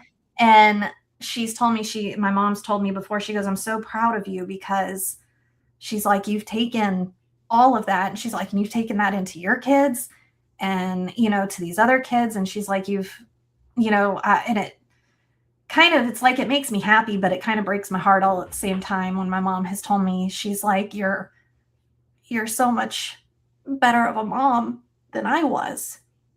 And I'm like, Mom, I'm like, you were a great mom. It's like, you did the best that you could, you know? Right. So it's, but yeah, I think it was just kind of like that, you know how somebody makes you feel when you feel seen and Yes. when you feel believed in, and, you just want to provide that for others. I So love the fact that you highlighted both your grandmother and your mother, because it's still Women's History Month, and like I said on the previous episode, the contributions of a woman tends to fall to the wayside a lot of times, especially with men. We don't always give you guys the credit you guys deserve. So I appreciate you for being on the podcast and being a good mother and being a good woman that I know that you are. And to your grandmother, your mother as well, because without them it wouldn't be no you. So shout out to them. But yeah, I mean, all those things is very important. Now, for the viewers, let's talk about some of the ways that we can help the youth feel seen and understood. yeah. Oh, I think the first thing that I would say on a lot of it is that, don't just first realize that, kids have opinions and they have thoughts themselves, Mhm. and they're not going to be as developed as what ours are, because we have so much more life experience to go with it. But I think that as adults, we get so wrapped up in being adults that we forget what it was like to be a kid. Mhm. And Yes. we forget what it was like to be developing our opinions and trying to figure life out, you Right. know? Right. And when a kid comes up and they have an opinion, maybe it's kind of sounds out there. And it's out there. But you know what? Don't just be dismissive of it. Right. Question it. Well, okay, that's quite interesting. What makes you think that? How did you come Right. to that? And Right. be willing to actually talk to them and discuss things with them, Right. and gently guide them to, you know, maybe they needed a little adjustment on something. Maybe it's like, okay, I can kind of see where you're coming from on that, but this is this is really, I see where you would see if this is how it was. Yeah, I could see that too, but really this one particular thing here is actually more like this, Right. which Right. is why it would shift this way, and kind of take the time to try to explain, Mm-hmm. and without making them feel that what they thought was stupid or that they Right. were dumb, Mm-hmm. or or anything like belittling them with it. So I think a lot of it comes with just talking and having Yeah. conversations, and not being dismissive of their thoughts. Doesn't mean Right. that you have Being to accept them, right. but don't be dismissive, you Right. know? Just Yeah. being patient. Like helping them feel seen and understood, right? It Mhm. requires a lot of intentional active listening without immediate judgment or advice, as you was just saying. Mhm. It's also about creating a safe space for open communication, Yeah. right? I think you was just touching on that a little bit, about validating their emotions, showing interest in their passions, and Mhm. also respecting their privacy, right? All Right. these things you was just touching on a little bit, so all those things are important in inclusion, including them in things, because one thing so I was a kitchen manager for 8 years, Mhm. and what the very thing we're touching on right now is what I applied to my managerial experience, like my staff, right? I used Mhm. to tell them, like, you don't have to call me your boss. I'd rather be a leader than a boss, because a boss just tell you what to do and a leader shows you the way, right? Exactly. And one thing I used to do as a manager is, hand out cleaning projects. But as I'm handing out cleaning projects, I'm out there cleaning with them, and they were like, "What are you doing? This is our job." It's okay. I got some time, and I used to do it because it makes you. It's building that community, that rapport, making them feel like we're a team, and I'm not just standing above you telling you do. I'm gonna do it with you, and Mm-hmm. it really goes a long way like that. And that's one thing that I've learned in life. And when I was a manager, these are things that I was doing. I included them Mm-hmm. in anything, like even in certain things, like if I wanted to change the layout of the kitchen, even Mm-hmm. if I had my mind set up and I was like, I'm going to do it this way, as you was just saying, instead of going about it that way, I'm like, I'm changing the setup and this is how it's going to be. No, I included them. I said, this is what my thoughts are. What do you think? Even if I got my mom made up, because I know that they're going to appreciate that they're involved. Right, Yeah. it makes them feel important and valued. I'm like, so if I put this here, what do you think? Would that make it easier? And I Mm-hmm. promise you, like, if everybody applies that to their day-to-day, life Mm-hmm. would be so much sweeter. And I used to do those things. And then sometimes, even if I didn't want to do it, I'm gonna do it your way. But if it don't work, then we're gonna do it my way. And then, Mm-hmm. oh, okay. And a lot of people be gung ho and they're like, oh yeah, my way's gonna work. And then when the restaurant gets busy, now they gotta walk way over here for this product. It doesn't Yep. work. I'm like, and I'll be over the expo, and restaurants is like expo on the other side of the line. I'm like, you okay? You need help? You figure it out, or what's the hang up? Oh, it's just Mm-hmm. not working out. The setup ain't right. I'm like, see, we talked about this, but I'm gonna come back there. I'm gonna help you wrestle with it. And when we have a moment, then we'll rearrange it. So it's about Yeah. inclusion and helping them, making them feel important, valued, and part of the team. Yeah. So That gives I them a like sense of that you said ownership. that. Yeah, that gives them a sense of ownership of what Yes, you're gives doing ownership too. as well. Yeah. Hmm. Yeah. It gives them it gives them an extra reason to want to come to work too. They Yes. come to work and like, Yeah. I'm important, I'm Yeah. valued. Yes. Again, Exactly. my upbringing, I didn't have that, so Yep. I think a lot of that helps me in life.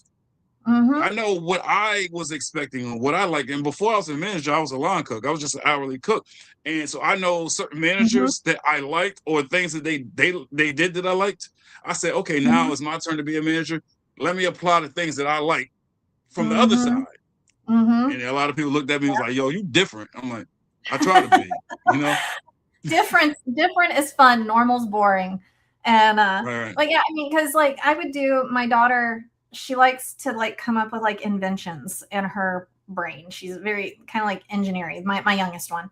And right, she was sitting there one time and she's like, oh, I want to have an invention so I don't have to go inside the chicken coop to give them their food. And I'm like, right. okay, what's your invention?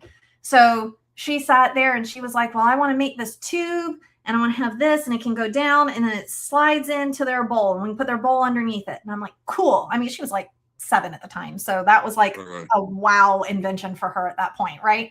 Like, cool. What do we need to do that with?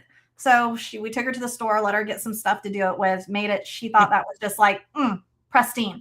So she kept this like invention kind of thing going along in her head. And like, she came up with she's like, I'd like to do that with the horse's food too. How can I do that? She's like, if I had the horse feed up here on the porch, she goes, because our house sits up a little higher, like about 4 feet off the ground. And she goes, I could do that. She's like, I could stretch like a cable from here to there over where the horse eats.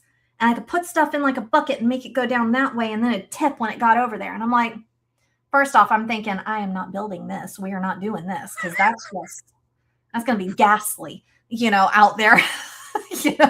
First off, I'm sitting there, I'm like, interesting. I'm like, okay. I'm like, well, I'm like, that might work. I'm like, I see a small problem though. Like I didn't tell her like that's just a terrible idea. I said, but I said, I'm thinking though, I'm like, the way that cord would have to go, it's going to pass over this way. I said, and that's going to mean that the truck usually drives through there to go drop the hay block off. I said, and at the angle it's going, I said, I'm pretty sure the truck's going to run into it. I said that. So what do you think about that? And she sat and she thought about it. She goes, yeah, all right, that might not work. That might be a problem. Right. So it wasn't telling her that her idea was bad or I didn't like it, even though I didn't like it. So, Right. but it was just critical thinking with it. I was just about to say that. In turn, also it keeps her mind going. It keeps it fresh. It keeps it processing, right? Just like a computer.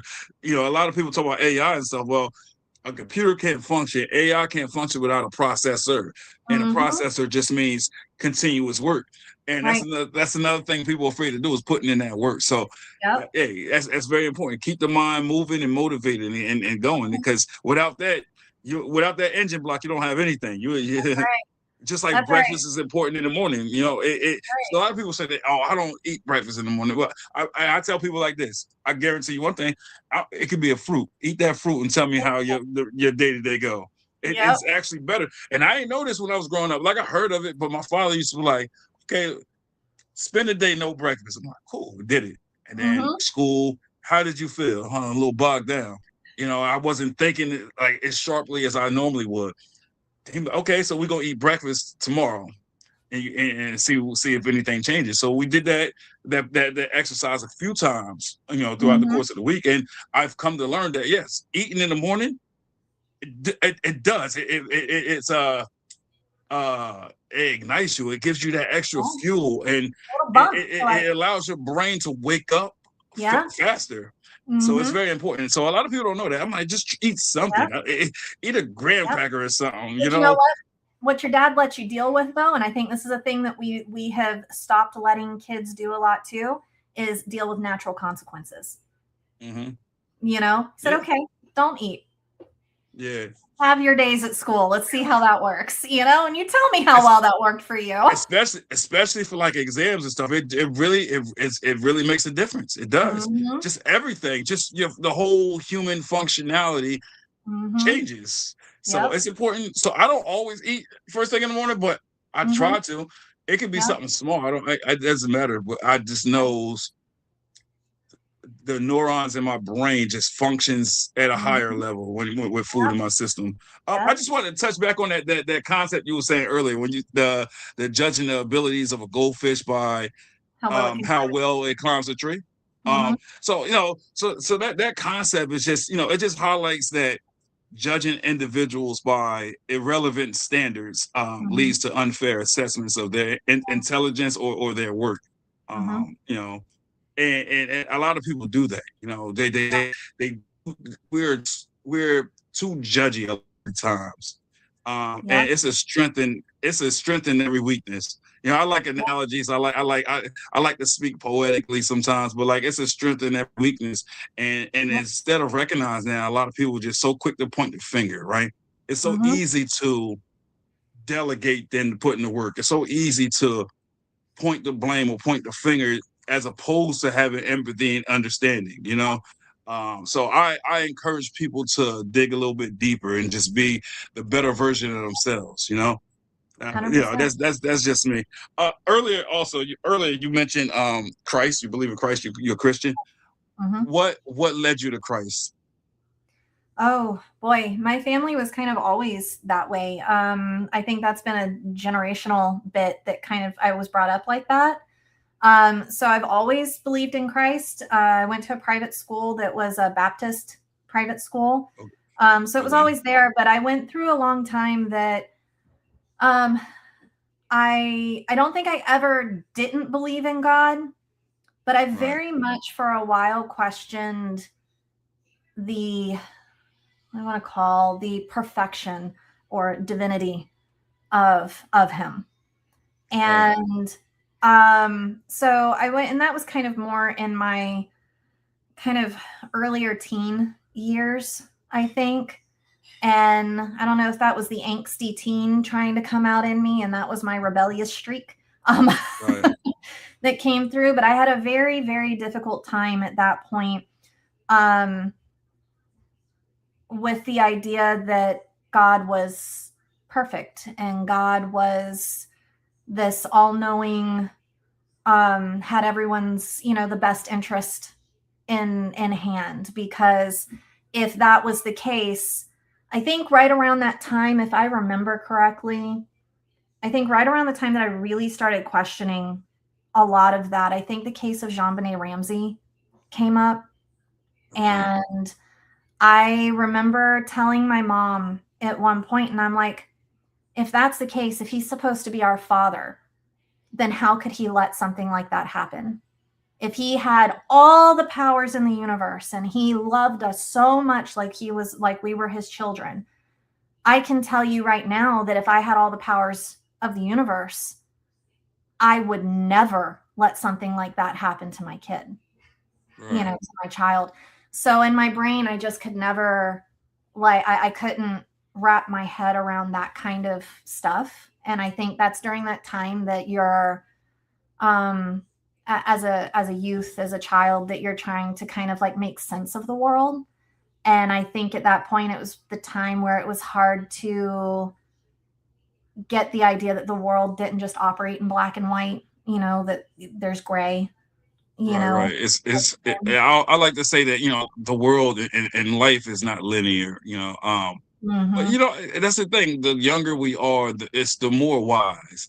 The Yeah. older we get, it's more so like, okay, it's how do we succeed? How do we get to the next level? It's Mhm. I've lived and I learned. So I'm not asking so many whys. I'm more so of teaching. I'm in my coach teaching development stage, as Mhm. opposed to living carefree and Yeah. lackadaisical and just be like, I'm gonna ask a whole bunch of questions, right? Because the older you get, the ideas that we get wiser, our mind gets sharper, Mhm. right? We lived and we learn, we're learning things every day. So that's how life's supposed to Yeah. operate, so we can Yeah. in turn teach our kids and Yeah. answer those whys, because now we have the knowledge and the wherewithal. So Yeah, and I think I feel bad for my mom during that time because I don't think she really knew how to what to say to me, during those questions and that point in time in my life. She just kind of hung in there with me and she goes, "Well, baby," she's like, "eventually," she's like, you'll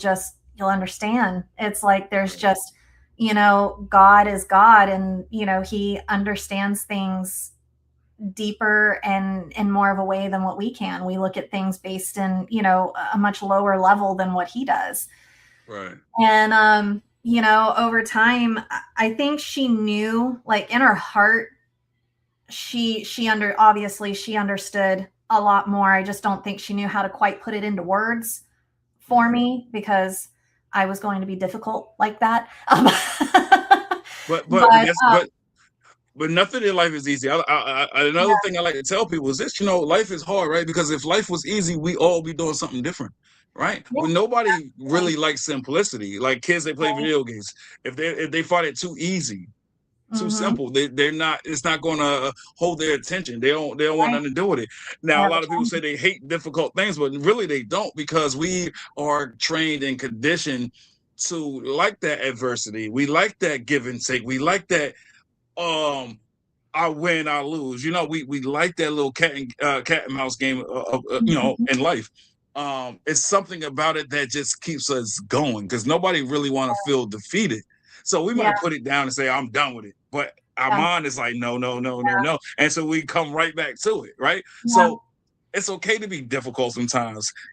Difficulties yeah, in life keeps us moving, yeah, right?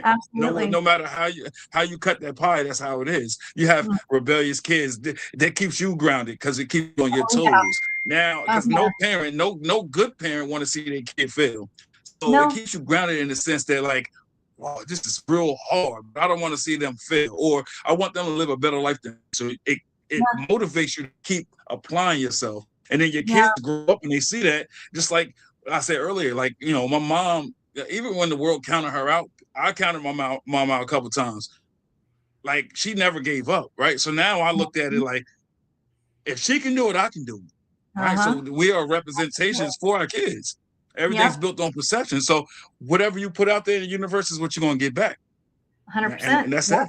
yep. So And I think that during that time, I think I finally, as when I had my first daughter, I think that was a big turnaround for me on starting to kind of have a different mind shift about God, because right. then I realized that I had this precious little life myself, that it was my duty to try to raise her in a way Hmm. that brought her to Christ, and that she had that education, that she knew who he was. She knew how to get to him.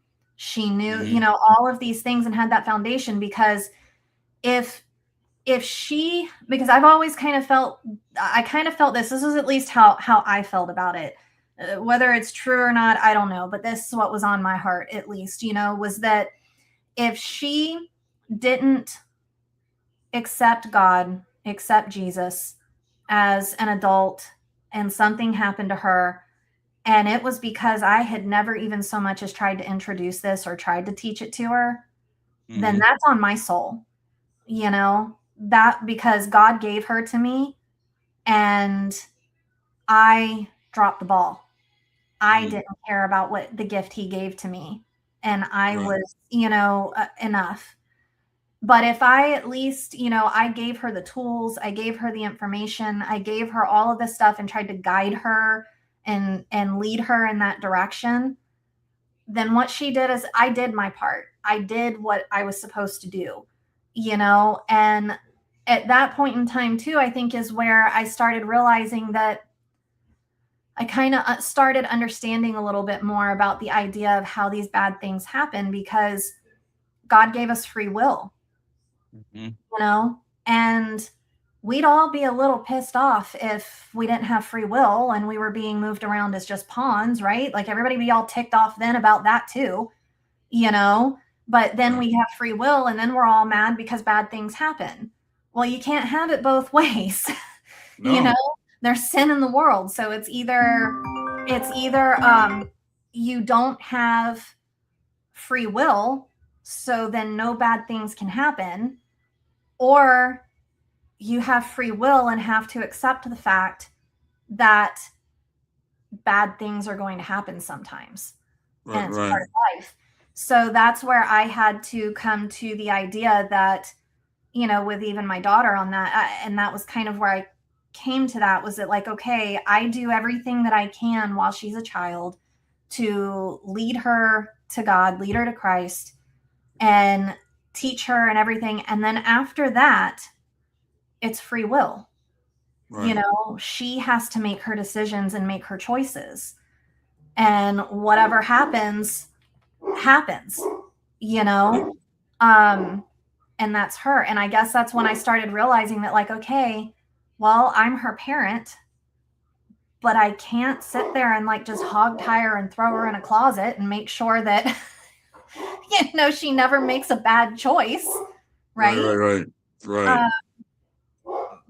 And it's kind of the same thing. Like God can't just sit there and like, I mean, he could, but he's not going to just sit there and take all of us and just, tie us up and throw us in the closet so we can't make bad decisions. Right. So, that's the thing. What, according to Genesis in the Bible, at one point life was linear. Life was perfect. But Adam and Eve, they created the sin, and now we all live and we learn it, because it's from Adam and Eve is why we have free will. So it's just life lessons. That's all. God, it's almost like it's I don't want to say a game because that sounds crazy. It's to equate God in games, but it's almost like he designed this perfect world, and he says, "I'm gonna give free will to see what you do with it. Right? See if you follow my law or you rebel against it." So and that's what it is at the end of the day. I just started my spiritual journey like 2 months ago. I grew up in the church on my father's side of the family, but it was a forced thing, and I said I would never return to the church. But it's crazy how God operates. Always said I would never have stepped foot in the church. I'm not going to church. And Rodney, he was in the comments earlier. One thing Rodney likes to say on the podcast all the time is, "Don't tell God what you're not going to do." and now that I'm going to church, I'm starting to see that. And now that I'm walking this walk and I'm being a believer and I'm going to church, I'm starting to see how a lot of things in life is starting to align itself. Like you was just saying, like I was just talking the past couple of days about how parents should be with their children the last 2 days, and I've put out scriptures and stuff, and see how you just mentioned it. It's just funny how things align like that. I was just talking about that.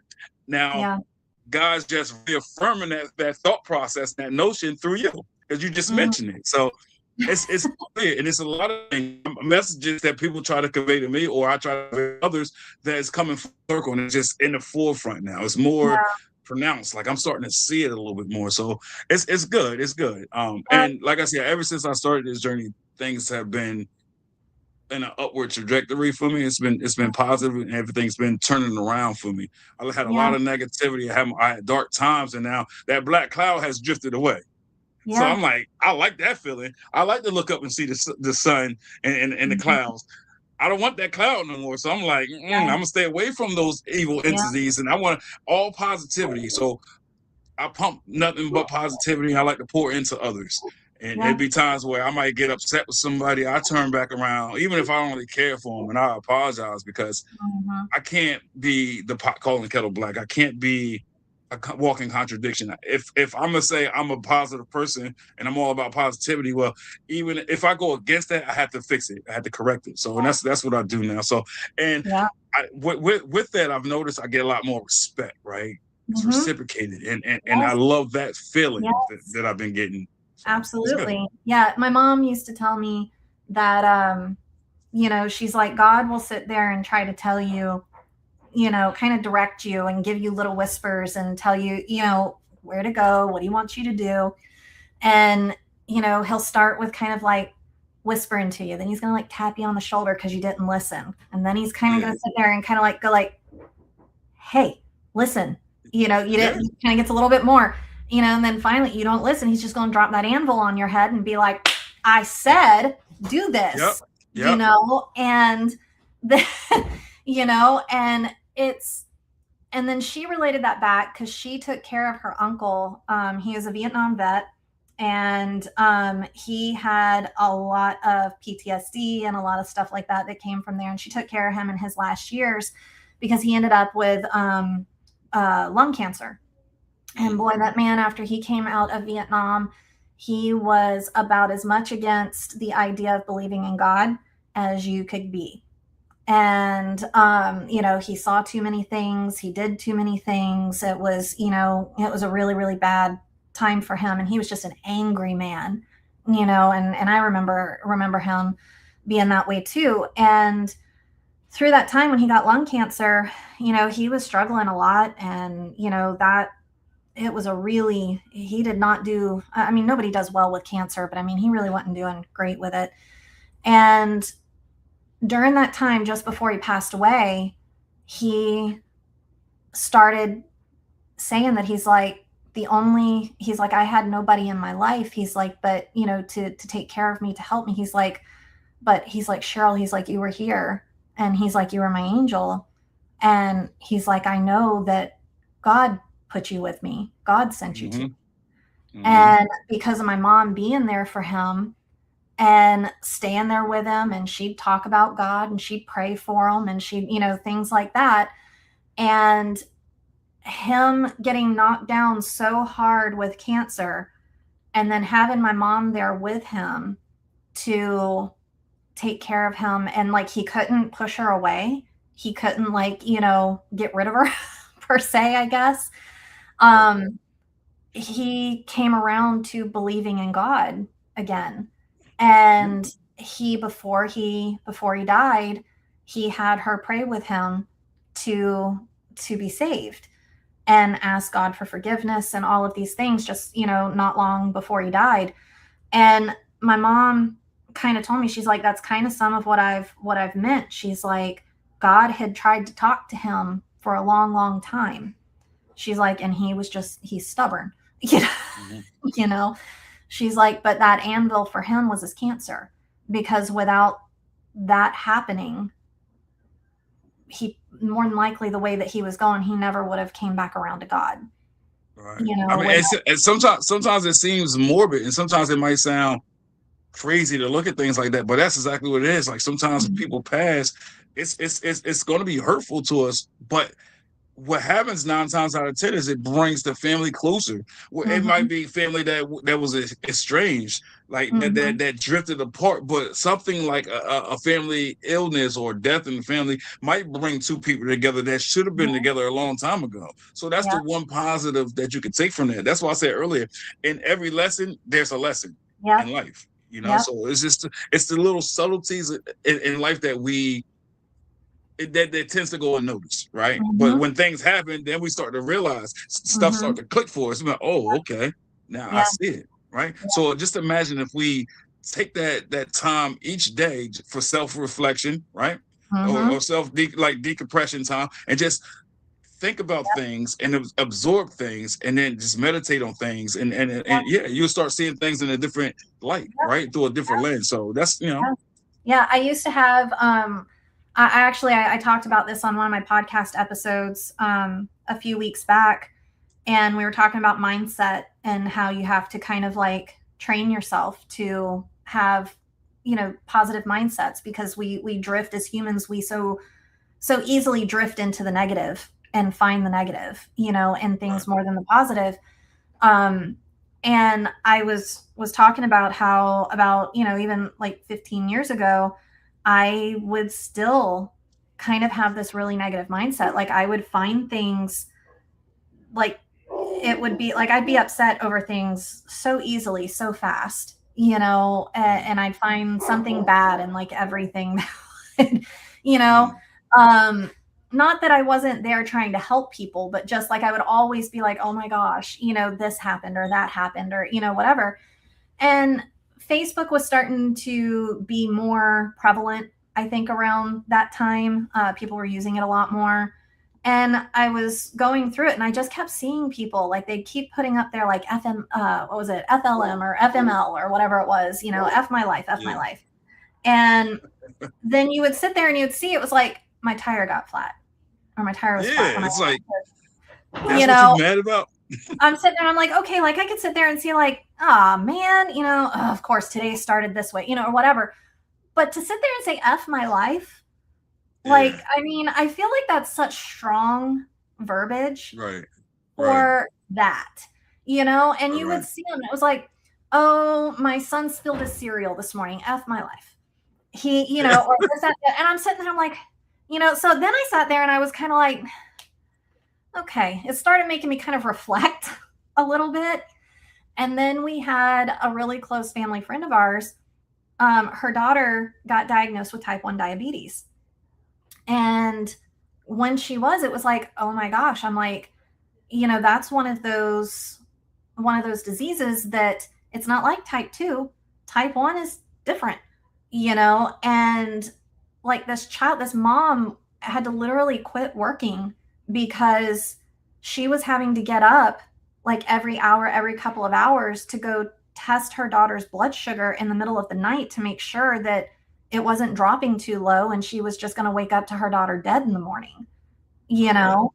And so I'm like, okay, I'm like, that is something that you could say F my life, you know, about maybe, Right, not right, the flat tire or the spilled cereal, you know? right, And then I sat there and I just started kind of thinking, I'm like, you know what? Really, these things just aren't that bad. You know, my right, kids, I don't have to wake up every night wondering, you know, wondering whether or not they're going to be gone in the morning. You know, right. I don't have to worry about that. And so I decided at that point in time that every time that I had a negative thought, I had to, and I would try to intentionally catch myself, I would have to find two positive things in place of it to think about. Like I just, even Mm, if it's just a statement, just like a positive statement of any kind, I would have to right. give myself two of those to every time I thought about one negative thing. And Mm, every day, by the end of the day, I had to have noticed one positive thing throughout the day. You know, at least, you know, even so, sit there and say, this was the good thing about today. right. And sometimes I remember one day I was struggling that day. I don't even know why. I can't even tell you because it probably wasn't even that bad. It was just Right. I was struggling that day and I was crying. And I'm just like, this is just the worst day ever. And it's just awful. And I couldn't think of a positive thing to counter my terrible, awful day with. And, you know, I'm bawling on the couch. And I'm like, okay, I have to think of a positive thing, and I can't think of anything, like, like nothing. And just to go and like put this, like, I am not a person that has a bad life. Even then, I Right. couldn't think of a positive thing at all in that moment. And I sat there and I looked out the window, and there was this butterfly that flew by. This little monarch butterfly flew by and landed on this honeysuckle that we had planted out in front of our window. And it just sat there, and it was just like, flapping its little wings, taking a break. And I was like, I was so desperate to try to find a positive that day because I was running out of time. My daylight was going down, like, Right. and I was bawling, and I sat there and I said, I was really lucky to see that really pretty butterfly today. It was just like, it was, but that was the thing. And it was like, I had to try to find something positive. And that was like at the beginning of my journey, of really trying to really find that positivity every day, that positive thing. So Gotcha. there were days I was reaching, okay. Gotcha. But Gotcha. it was, and that was that. And so I think like our journeys have to start like that. And you got to try to like make, it goes back to us talking about even in the very, very beginning of this conversation earlier about being very intentional with our time Right. and our Mm-hmm. thoughts, and it goes to just being very intentional about what you're choosing to think about, what you're choosing to let your mind drift off to, what you're allowing into your mind, and, choose to be positive, choose to put positivity out there, choose to see the good in the world and not live in that negativity all the time. So, Got you.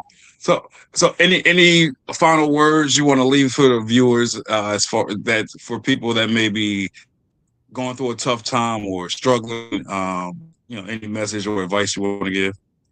hmm, yeah, I mean, it'll get better every, with the struggles, it gets better.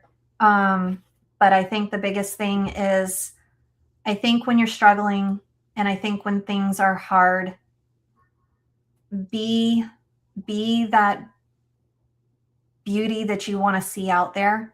Whatever it is that you're missing, whatever it is that you're wishing you had, just become it for other people, you know?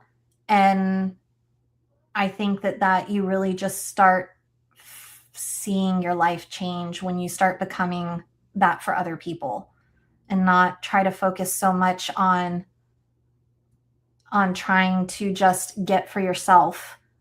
But I think I heard somebody say, in another show that I had done, you you know you, you keep what you have by giving it away, you I know like that.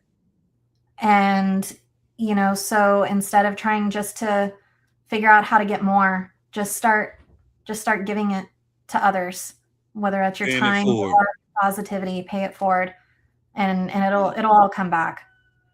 got you. So, I definitely appreciate you, Brooke. You're more than welcome to come back anytime. oh, thank you. That's gonna that's gonna conclude today's episode. We hope the viewers got something from this. Was entertained. Got a little wisdom. Gained a little knowledge. Continue to like, share, comment, and if you haven't already, subscribe to the channel. Great. Greatly appreciate it. But Brooke, enjoy the rest of your night, and we'll stay in touch. All right, sounds great. Thank you for having me.